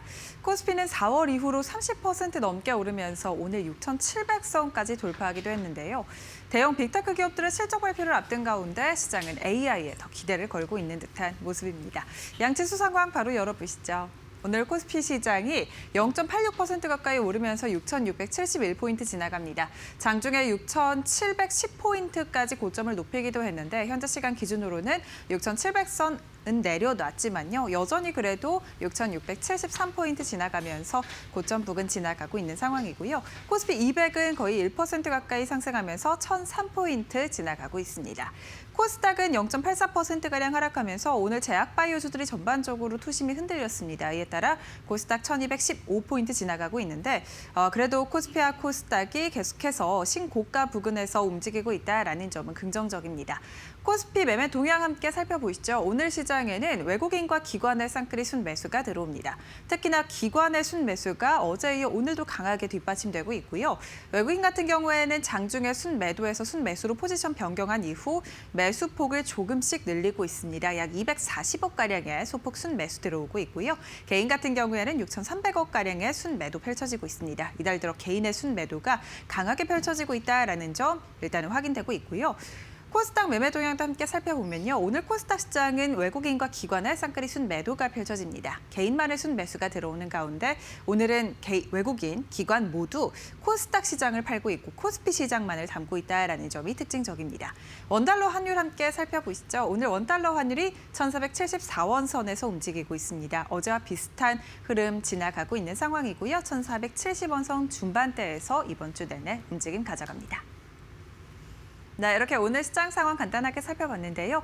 중요한 투자 뉴스는 어떤 게 있을까요? 바로 이어서 살펴보시죠. 삼성 SDI가 ESS 등 배터리 수요가 증가하는 가운데 미국 현지 생산에 따른 수익성 개선으로 1분기 영업 손실 규모가 크게 줄어들었습니다. 삼성 SDI는 올해 1분기 매출은 3조 5,764억 원, 영업 손실은 1,566억 원을 기록했다고 오늘 발표했습니다. 전년 동기 대비해서 매출은 12.6%가량 늘었고요. 영업 손실은 64.2% 축소됐습니다. 특히 ESS용 배터리의 미국 현지 생산과 판매 확대에 힘입어 인플레이션 감축법상 첨단 제조 생산 세액공제 수혜금이 늘었고요. 고부가 원통형 배터리의 판매 호조 등으로 수익성이 크게 개선됐습니다.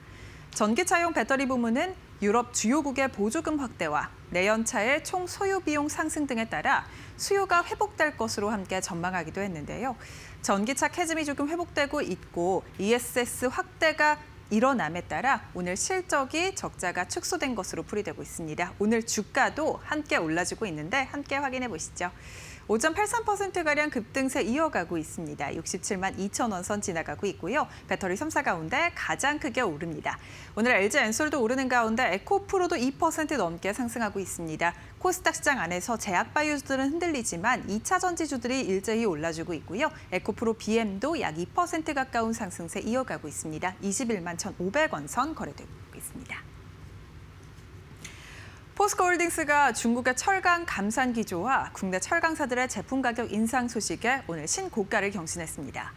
세계 철강협회에 따르면 중국의 지난달 조강 생산량은 8,700만 톤으로 전년 동월 대비해서 6.3%가량 감소했습니다. 전 세계 철강 생산량의 절반을 차지하는 중국이 감산에 나서면서 공급 과잉 해소에 대한 기대감이 커지고 있는 건데요. 중국의 감산은 미국의 반덤핑 관세 영향과 자국 내 건설 경기 침체에 따른 수요 부진이 맞물린 결과로 풀이됩니다. 포스코는 최근 고객사에게도 주요 탄소강 제품의 2분기 유통 가격을 톤당 5만 원가량 인상한다고 통보했습니다.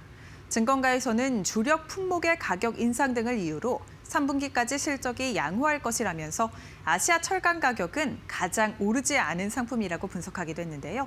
오늘 철강주들이 일제히 날아오르고 있습니다. 특히 포스코홀딩스 11.5% 가까이 급등하면서 오늘 신고가 경신했고요. 46만 5천 원 선 거래되고 있습니다. 마찬가지로 포스코 스틸리온도 오늘 상한가 기록했습니다. 9,130원 선 거래되고 있고요. 상한가 계속해서 유지 중입니다.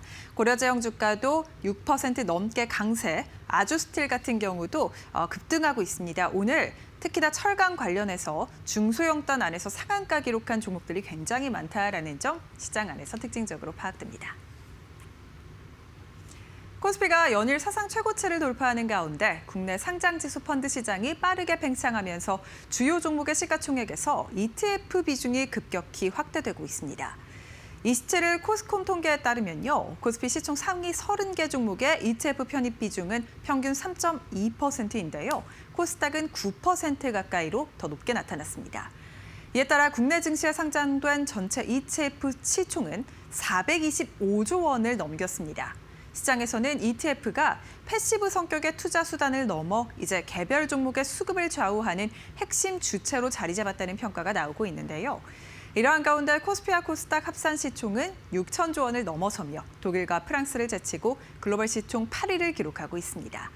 오늘도 대형주 위주의 강세장이 이어지고 있습니다. 특히나 현대차 주가가 장 초반 대비해서 오름폭 키워가면서 7.4%가량 급등하고 있습니다. 피지컬 AI에 대한 기대감 속에 56만 3,500원 선 거래되고 있고요. SK 하이닉스 주가도 오늘 2% 가까운 상승세가 붙기도 했는데 현재 시간 기준으로 1.86%가량 상승세 가져가고 있고요. 오늘 신고가 새로 써냈습니다. 삼성전자 같은 경우에는 장중 하락으로 전환이 됐습니다. 오름폭이 조금 축소됐고요. 최근 들어 파업 이슈 겹치면서 삼성전자 주가에는 악영향을 미치고 있습니다. 약보합권 지나가면서 22만 3천 원 선 거래되고 있습니다. 코스피가 글로벌 증시 8위로 올라섰습니다. 증시 화랑 속에 ETF 자금도 빠르게 늘어나고 있는데요. 자금 유입이 빠르게 확대되고 있는 우리 시장, 향후 주가 변동성에는 어떻게 대응해보면 좋을지 저희와 함께 이어서 살펴보시죠. 요즘 ETF가 대세인데 이 코스피가 사상 최고치를 경신하는 상황에서 삼성전자와 SK하이닉스 수익률 2배를 추종하는 ETF도 나온다고 해서 관심사입니다. 오늘 ETF 전략에 대해서 잘 챙겨드리도록 하겠습니다. 권소연 이데일리 마케팅 센터장 모셨습니다. 어서 오세요. 네, 안녕하세요. 네, 센터장님 ETF의 역사 굉장히 길더라고요. 24년 됐다고 하던데 이제 개인분들이 투자하는 대표 투자 상품으로 자리매김한 것 같습니다. 네. ETF라는 상품에 대해서 먼저 설명을 드리면 네. 뭐 많이들 아시겠지만 상장주도 펀드라는 상품입니다. 익스체인지 트레이디드 펀드의 이제 약자를 해서 ETF라고 불리는데요. 그러니까 말 그대로 거래소에 상장이 돼서 주식처럼 사고 팔 수 있는 사실상 펀드예요. 이 코스피 200 지수나 아니면 S&P 500 지수 같이 이제 지수를 추종하는 상품이 대부분이었거든요. 그래서 ETF를 만약에 한 주를 사면 이 추종하는 지수의 구성 종목만큼 이제 투자하는 격이 되기 때문에 분산 투자가 자동으로 되는 셈이고요. 또 펀드는 사실 펀드 환매를 신청한 후에 돈이 들어오기까지 시간이 걸리는데 ETF는 뭐 주식처럼 장중에 샀다가 팔았다 이제 실시간 매매가 가능하니까 이런 점이 굉장히 장점으로 부각이 됐고 그리고 또 일반 펀드보다 수수료가 낮아서 비용이 굉장히 저렴하네라는 점도 이제 부각이 됐어요. 그래서 히스토리를 좀 보면 2002년 10월에 4개 종목이 처음에 상장이 됐고요. 그때만 해도 사실은 개인 투자자보다는 이제 기관 중심의 상품이었고 그냥 펀드보다 좀 싸고 편한 대체제 정도의 이제 상품이었거든요. 네네. 그러다가 이제 글로벌 금융이 터지고 이걸 계기로 이제 개인 투자자들이 그런 생각을 많이 했죠. 분산 투자를 해야 되겠구나라고 하면서 ETF에 본격적으로 이제 관심을 가지기 시작을 합니다. 그래서 2008년부터 본격적으로 성장기에 돌입을 하게 되는데 이때는 증시 지수를 추종하는 ETF뿐만 아니라 뭐 예를 들어 원자재라든가 채권, 뭐 통화, 뭐 해외 지수 이런 ETF까지 나오니까 굉장히 상품이 다양해졌고 내가 어떤 상품에 어떤 자산에 투자를 하고 싶은데 투자할 수 있는 수단들이 되게 많이 생긴 거죠. 네네. 거기다 이제 레버리지, ETF, 인버스 이런 ETF도 선보여서 이제 투자 전략을 굉장히 다양하게 가져갈 수 있는 수단이 생긴 건데 2011년 7월에 뭐 상장된 ETF가 100종목 넘어섰다 뭐 이런 이제 뉴스들이 좀 나오고 이랬었어요. 2016년부터는 ETF가 이제 개인 투자자들한테 완전히 대중화되기 시작한 해라고 볼 수 있는데 2016년에 ETF가 이제 200종목으로 이제 2배 늘었고요. ETF 순자산도 급증을 했고 이제 특히 글로벌 ETF 투자가 굉장히 늘었습니다. 그리고 2020년부터 이제 그야말로 폭발적인 성장기로 접어들었는데 이 코로나 이후에 동학개미 운동이 일어났잖아요. 네. 그러면서 개인 투자 자금이 ETF로도 대거 유입이 됐고 특히나 이제 2차 전지라든가 뭐 그때 유행했던 뭐 메타버스 같이 이제 특정 테마에 투자할 수 있는 테마 ETF도 그때부터 이제 줄줄이 나오기 시작했어요. 그래서 2021년에 ETF 상장 종목이 무려 500종목으로 늘었습니다. 네. 요즘에는 또 이 디스형 퇴직연금에 가입하신 분들이 직접 ETF를 매수하시는 경우도 많더라고요. 근데 결국 맞아요. 이렇게 들어온 자금도 선순환 효과를 내지 않을까 이런 생각을 해보게 됩니다. 그렇죠. 굉장히 예. ETF 시장이 커지는데 이제 공을 세웠던 게 퇴직연금을 네. 이제 스스로 좀 운용해보자라는 인식이었는데 사실 퇴직연금 수익률이 거의 뭐 정기예금 수익률 수준이다라는 지적들이 굉장히 많이 하잖아요. 그러니까 나의 퇴직연금을 이제 원리금 보장 상품에 넣어놓고 이제 관심을 안 가졌던 이제 시기가 좀 길었었죠. 그런데 이제 DC형 퇴직연금, 그러니까 DB형, DC형이 있는데 DC형 퇴직연금이라든가 개인형 퇴직연금, 이제 IRP는 우리가 보통 이제 소득공제 받으려고 연말에 몰아서 가입하는 이제 상품이기도 한데 네. 이런 계좌에 이제 돈이 쌓이고 이거를 좀 적극적으로 좀 불려보자. 특히나 이제 좀 젊은 세대들에서 그런 이제 생각들을 좀 많이 하면서 ETF로 직접 매매하면서 이제 적극적으로 운용하는 개인들이 많아졌어요. 그러면서 ETF에도 이런 장기 투자 자금이 좀 유입이 되기 시작했는데 그래서 2023년부터는 ETF 시장이 이제 구조적인 전환기로 들어섰다라는 평가들이 좀 나오고 있습니다. 이때부터 사실 유행한 이 ETF 시장의 특징들을 몇 가지 좀 살펴보면 월배당 ETF가 굉장히 인기를 끌었었어요. 네. 저도 월배당 ETF를 좀 투자를 해놨는데 현금 흐름이 나오는 ETF인 거죠. 그러니까 월배당이 나오면 그 월배당 나온 현금으로 또 월배당 ETF를 사고 이러면 내가 은퇴한 이후에 계속 이제 이런 배당이 나오는, 그러니까 배당금으로 이제 먹고 살 수 있겠지 이런 생각을 좀 많이 했던 것 같고요. 이 월배당 ETF는 사실 이제 개별 주식을 이제 추종하는 ETF 같은 경우는 개별 주식 배당금으로 배당을 지급하기도 하고 채권에 투자해서 이자를 받아서 배당을 지급하는 경우도 있고요. 커버드 콜 ETF라고 그래서 그 콜옵션을 매도해서 그 자금으로 월배당을 주는 경우도 네네. 있고, 뭐 부동산형 ETF는 부동산에서 발생하는 임대 수익, 뭐 이런 개별 수익을 이제 분배하는 식으로 배당을 주는 뭐 여러 가지 다양한 상품이 있습니다. 그리고 액티브 ETF가 또 상장되기 시작했는데요. 지수를 추종하는 ETF는 지수 구성 종목을 그 비중만큼 이제 그대로 담잖아요. 그래서 지수가 1% 오르면 나의 ETF도 1% 오르는 식으로 설계가 되는데 액티브 ETF는 펀드 매니저가 직접 종목을 골라서 요 종목 오를 것 같다. 뭐 이러면 이제 이 종목들을 ETF에 담아서 운용 전략을 가미한 ETF예요. 이런 액티브 ETF 상장이 늘기 시작했는데 어찌 보면 이제 ETF의 펀드의 성격을 굉장히 이제 가미한 상품인 건데 뭐 이런 액티브 ETF도 요새 코스닥까지 나오면서 이제 인기를 끌고 있고요. 네네. 또 미국 AI 반도체 중심의 이제 해외 투자 ETF 상품도 많이 나왔죠. 그래서 지금 ETF 시장은 AI와 반도체 같은 이제 특정 많이 오를 것 같은 테마 ETF 그리고 뭐 미국 S&P 500이라든가 나스닥 추종하는 ETF 그리고 현금 흐름이 발생하는 이제 월배당처럼 배당 금리 ETF 이렇게 세 가지 크게 보면 이 세 가지 상품에 돈이 좀 몰리는 상황인 것 같습니다. 네. 이렇게 되면 이제 국내 증시에서 ETF가 차지하는 비중도 커질 수밖에 없는 상황인 것 같은데요. 그렇죠. 예, 얼마나 됩니까? 예. ETF 시장 규모가 이제 순자산 총액으로 보면 네. 작년 6월에 200조 원 넘겼는데 올해 초에 300조 원 넘겼어요. 그리고 이달 중순에 400조 원을 넘겼습니다. 그러니까 불과 작년 6월과 비교해 보면 한 10개월 만에 ETF 규모가 2배 넘게 커진 건데요. 네. 어제 뭐 증시 오르면서 뭐 코스피, 코스닥 합산한 국내 증시 전체 시가총액이 6,100조 원 넘어섰다 뭐 이런 뉴스가 나왔잖아요. ETF가 425조 원 정도니까 비중이 6.5%를 좀 넘는 수준인 건데 사실 뭐 전체 시총과 비교해 보면 이 ETF의 순자산 총액이 뭐 그렇게 비중이 높다라고는 할 수는 없는데 거래 대금으로 보면 비중이 엄청나요. 그러니까 3월 기준으로 이제 한 달 기준으로 보면 하루 평균 증시 거래 대금이 43조 8,500억 원이었거든요.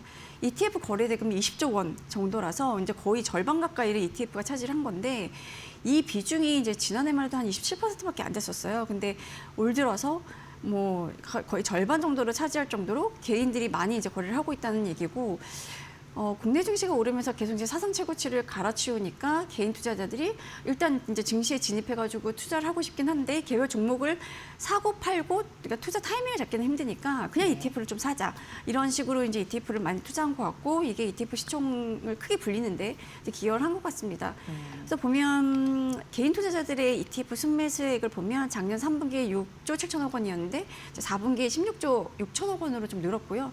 올해 1분기에는 무려 33조 원으로 껑충 뛰었습니다. 근데 이렇게 ETF의 비중이 커지면 증시에 대한 장악력이라고 해야 될까요? 영향도 굉장히 커지는 거잖아요. 그렇죠. 이제 그게 가장 우려되는 부분인데 네. 그 IMF가 이달 중순에 이제 글로벌 금융안정 보고서를 냈어요. 근데 거기 이제 한국 증시의 ETF 쏠림 현상에 대해서 좀 우려가 된다라는 지적을 했는데, 그러니까 증시의 변동성을 ETF가 확대할 수 있다라고 경고를 한 거예요. 그러니까 이게 ETF라니까 사실 어찌 보면 ETF 중에 삼성전자, 하이닉스 안 담은 ETF가 찾기 힘들다, 뭐 이런 얘기가 나올 정도로 소수의 대형주의 이제 시가총액이 좀 집중된 구조거든요. 그러니까 ETF 자금 유출입은 이 특정 종목의 수급 불균형을 키울 수 있다라는 이제 지적이 좀 나오고 있고, 실제로 ETF는 이제 여러 종목을 담아서 거래를 하다 보니까 이 자금이 몰릴수록 ETF에 포함된 종목도 한꺼번에 같이 사게 되고, 그럼 이 종목 주가가 같이 움직이는 경향이 이제 강해지게 되겠죠. 원래는 사실은 이제 ETF가 기초자산의 가격을 따라가면서 수익을 내야 되는데, 네. 지수 추종 ETF 같은 경우에는 거래가 늘어나면 늘어날수록 ETF를 운용하는 운용사가 지수에 포함된 주식을 이제 기계적으로 이제 바스켓으로 사야 되잖아요. 그러니까 이 매수세가 주가를 더 끌어올리는 셈이 되고, 그래서 결국은 이제 우리가 이제 선물시장이랑 현물시장 비교할 때 쓰는 꼬리가 몸통을 흔드는 웹도독 현상이라고 하는데, 이런 게 지금 ETF와 이제 지수 간 이런 현상이 이제 약간 역전된 현상이 나타나고 있다라는 네네. 지적이 좀 나오고 있습니다. 네. 그리고 또 반대로 지수가 하락할 때는 투자자들이 ETF를 팔면 운용사가 그 지수에 포함된 종목을 한꺼번에 팔아야 되기 때문에 변동성이 커질 수밖에 없고, 그래서 뭐 상승장에서는 가격 탄력을 굉장히 키우는 역할을 하고, 하락장에서는 기계적 매도를 하니까 낙폭을 더 키울 수밖에 없는 그런 역할을 이제 ETF가 하고 있다라는 지적들이 좀 나오고 있습니다. 네. 그리고 요새는요, 레버리지 투자 상품에 대한 우려도 또 자연스럽게 네. 커지고 있더라고요. 네, 한국의 심각한가요? 그렇죠. 예. 국민성이 이제 좀 크게 먹고 싶은 이런 욕심들이 좀 이제 저도 마찬가지고 있습니다. 그래서 네. 그 레버리지나 인버스 ETF에 대한 약간 파생 상품을 이제 가미한 이런 ETF들도 굉장히 인기를 끌고 있는데, IMF도 이제 보고서에서 이 특히 레버리지 ETF의 위험성을 굉장히 강조를 했거든요. 그러니까 레버리지 ETF는 지수 움직임의 2배, 3배 뭐 이렇게 이제 배수를 추종하는 ETF인데, 뭐 2배면 2배 추종, 3배면 3배 추종하는 이제 ETF거든요. 근데 예를 들어 이제 코스피 200을 2배를 추종하는 레버리지 ETF를 샀다면 지수가 1% 올랐을 때 내가 산 ETF의 수익률은 2%가 되는 거고 뭐 사실 이 구조는 선물이나 뭐 수업 계약 같은 이제 파생 상품을 활용해서 2배 수익을 만드는 거거든요. 좀 이제 자세히 설명을 드리면 레버리지 ETF가 자산 100억 원으로 시작한다고 했을 때 이 100억 원밖에 없기 때문에 주식을 200억 원어치 살 수는 없잖아요. 네. 그러니까 시장에 대한 노출만 200억 원어치를 대기하면 되는 거라서 사실 우리 선물이라는 상품은 증거금만 있으면 되니까 이제 몇십억 정도 증거금을 넣고 200억 원어치만큼의 롱 포지션을 잡는 겁니다.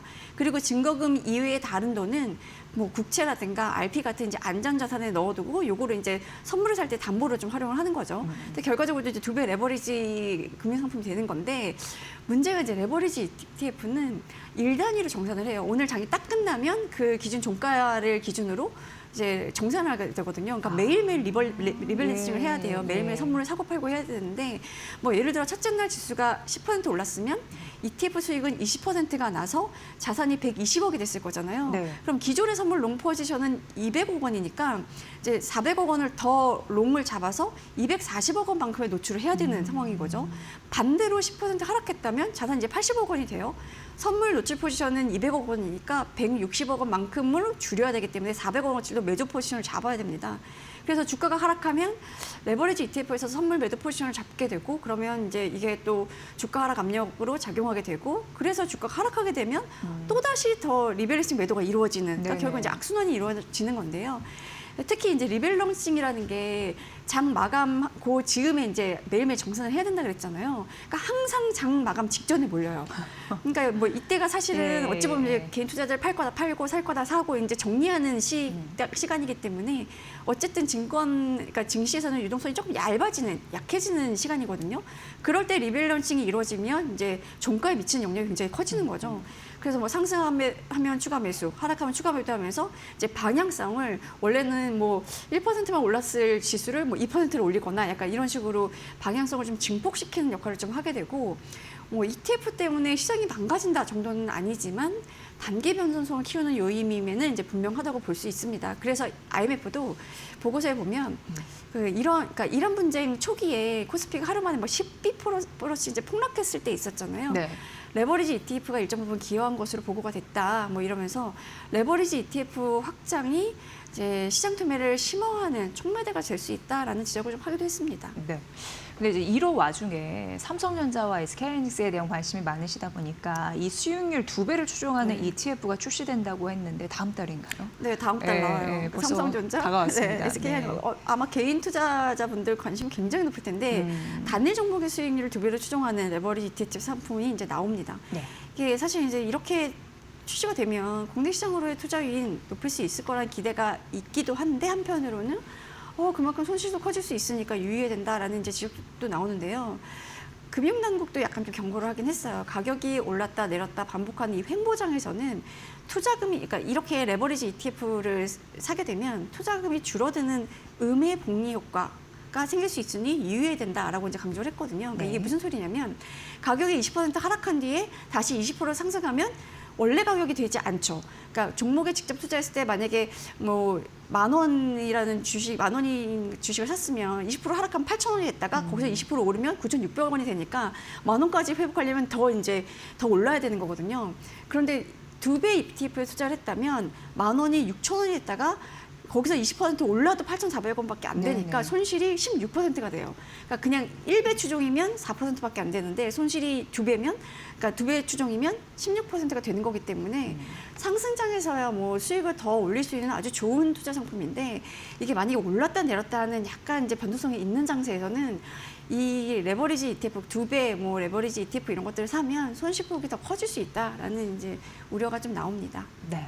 그럼 개인들을 위해서 ETF 투자는 좋은데 조언 사항도 좀 알려주셔야 될 것 같아요. 그럼 도움 많이 될 것 같습니다. 네. 일단 기본적으로 ETF는 이제 그 시장 전체를 담는 상품으로 우리가 활용을 한다면 네. S&P 500이라든가 코스피 200 같은 지수를 추종하는 ETF 이런 것들을 이제 기본으로 이제 포트폴리오 중심으로 좀 두고 투자를 하면서 그러면서 이제 분산 투자 효과를 좀 누리는 게 좋을 것 같고요. 그 특정 섹터라든가 아니면 테마 ETF 같은 거는 뭐 매력적으로 보이긴 한데 그게 사실 매수 매도 타이밍을 맞추기 굉장히 쉽진 않거든요.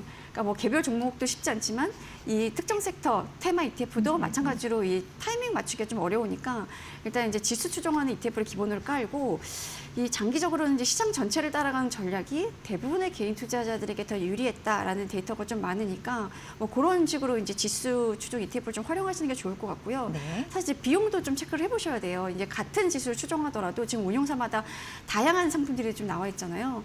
그러니까 총 보수를 꼭 체크를 해보시고 총 보수가 낮은 ETF를 고르는 게 중요한데요. 이게 만약에 뭐 하루 이틀 투자할 거면 상관없는데 만약에 장기 투자를 한다고 치면 이 수익률 차이가 굉장히 크거든요. 그러니까 10년 이상 누적이 되면 이게 0.1%포인트 주는 차이가 전체 그러니까 결과적으로 이제 우리한테 주는 수익률에 미치는 영향이 크기 때문에 이제 비용도 좀 체크를 해보셔야 될 것 같고요. 해외 ETF 투자할 때는 환 노출이냐, 환 해지냐, 이것도 이제 체크해보고 투자하셔야 되는데 지금 이제 원화 기준으로 보면 이제 ETF 투자에서 얻을 수 있는 성과라는 게 이제 자산 가격이 올라서 얻는 성과 플러스 환율 효과인 거잖아요. 네네. 장기적으로 이제 내가 달러 전망을 어느 정도로 하느냐에 따라 좀 달라질 텐데 달러가 오를 거라고 좀 전망을 하시면 환 노출로 투자하시는 게 맞고요. 아, 요 정도 더 오르진 않을 것 같아요. 오히려 떨어질 것 같아요. 그럼 환해지를 하는 게 맞죠. 그리고 이제 리밸런싱도 중요한데 사실 ETF도 한 번 사놓고 방치하기보다는 뭐 6개월이나 1년 단위로 이제 한 번 정도 자산 비중을 좀 점검을 해서 한쪽으로 너무 쏠렸는지 사실은 어찌 보면 이제 나는 가만히 있어도 어떤 종목의 주가 많이 오르면서 좀 쏠림 현상이 나타날 수 있거든요. 그런 것들을 좀 조정하면서 좀 볼 필요도 있을 것 같고요. 레버리지 ETF는 아까 말씀드렸던 것처럼 변동성이 큰 장이나 아니면 오르락 내리락 하는 좀 이렇게 개걸음하는 횡보장에서는 레버리지 ETF로 좀 손실을 볼 수 있는 가능성이 높기 때문에 그건 좀 유의하셔야 될 것 같고 사실 이런 상품은 그냥 단기적으로 내가 단기에 이 주식은 많이 오를 거다. 그러니까 단기 트레이딩 용으로는 괜찮은데 이거 장기적으로 살 ETF는 아닌 것 같습니다. 그러니까 결국 ETF도 언제 사느냐 보다는 얼마나 오래 들고 가느냐가 이제 중요한 거고 사실 이제 퇴직연금에서 ETF를 사신다고 하면 이제 장기 투자가 목적인 거잖아요. 그러니까 장기적으로 분할 매수한다라는 생각으로 ETF를 투자를 하시면 시장 타이밍에 내가 이걸 팔아야 돼 말아야 돼 이런 것들을 생각하면서 고민하면서 받는 스트레스도 줄일 수 있고 네. 꾸준히 자산을 좀 부릴 수 있지 않을까 하는 생각이 좀 듭니다. 네. ETF 뭐 430조까지 얘기가 나오고 있는데 정말 개인 투자분들의 또 대표 전략 상품이 되었습니다. 그런 만큼 잘 알고 투자하면 도움이 많이 되실 것 같습니다. 오늘 전략적인 그런 투자 포인트 잘 알려주셨습니다. 권소연 이데일리 마케팅 센터장의 분석이었습니다. 센터장님 잘 들었습니다. 고맙습니다. 네, 감사합니다.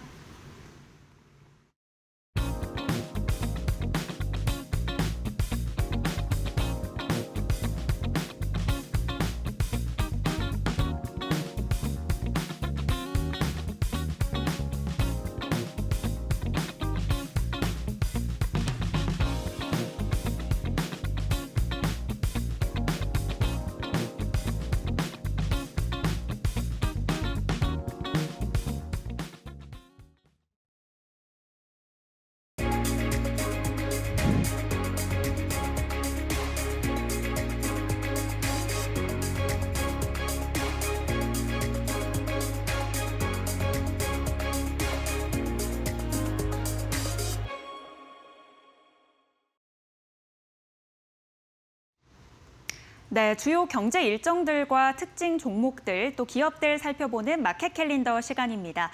오늘은 바이오 코리아 2016이 오늘부터 열리고 있고요. 또 일본이 금리를 발표합니다. 또 주요 경제 지표 중 하나인 미국의 ADP도 공개될 예정입니다. 먼저 바이오 코리아 2016 관련한 내용부터 살펴보겠습니다. 28일이죠. 화요일 오늘부터 목요일까지 코엑스에서 열리고 있고요. 또 20여 개국 270여 개 기업이 참가를 하는데 이 단순 컨퍼런스뿐만 아니라 비즈니스 파트너링과 기업 개발, 또 사업 소개까지 이루어지는 행사입니다. 총 6개 핵심 세션으로 진행이 되는데요. 대표적으로는 AI 신약 개발부터 투자 트렌드, 또 글로벌 진출 전략까지 다뤄볼 예정이라고 합니다. 2030년까지 정부가 AI 기반 이 신약 개발에 무려 4천억 원을 투자하겠다라고 말한 만큼 이 진입 타이밍을 좀 고민해 볼 수 있는 시점인데요. 관련해서 행사에 참여하는 기업들 주가 흐름도 살펴보겠습니다. 첫 번째입니다. 메디포스트 4% 넘게 오르고 있는데요. 이 메디포스트는 첨단 재생 의료 전시 부스에서 세포 유전자 치료제 관련해서 임상 성과를 소개할 예정이라고 합니다. 이어서 유한양행은 0.11% 약보합권에서 거래를 이어가고 있고요. 프레스티지 바이오로직스 역시 약보합입니다. ST팜은 어제 13% 넘게 급등했는데 차익 실현 매물 출회하면서 2.8% 하락하고 있고요. 올릭스는 바이오 코리아 2026에 참가하는 이 발표 내용이 공개된 몇 안 되는 한국 상장사 기업 중 하나인데요. 6% 넘게 빠지면서 어제 상승분 대부분 반납하고 있는 모습입니다. 이어서 일본은행의 금리 추이도 한번 살펴보겠습니다. 일본의 경우 2016년부터 계속해서 마이너스 0.1% 마이너스 금리를 유지해 오다가 2024년 3월에 금리를 종료하고 17년 만에 첫 금리 인상을 했습니다. 이후부터는 물가 상승률이 목표치인 2%대를 꾸준히 상회하면서 점진적으로 계속 금리를 높여왔는데요. 2024년 7월에 0.25%, 3월에는 0.5%까지 올렸고요. 이후에 2025년 12월에 0.75%까지 높여 잡았습니다. 1995년 이후로 30년 만에 가장 높은 수치인데요. 사실 불과 몇 주 전까지만 해도 시장에서는 일본이 금리를 올려잡을 거다라는 좀 전망이 우세했지만 이후 중동의 지정학적 리스크에 따른 국제유가 급등과 에너지 가격 상승이 기업의 수익성 측면에서 좀 우려가 된다라는 반응이 좀 줄을 이루고 있습니다. 여기에 더해 일본 은행의 총재가 최근 공급 충격에 의한 물가 상승을 통한 정책이 이 통화 정책으로 대응하는 것은 사실상 좀 어려운 과제다라고 언급하면서 신중한 입장을 보였고요. 시장에서는 대부분 이번엔 금리 동결을 결정하지 않을까라는 분위기가 줄을 이루고 있습니다.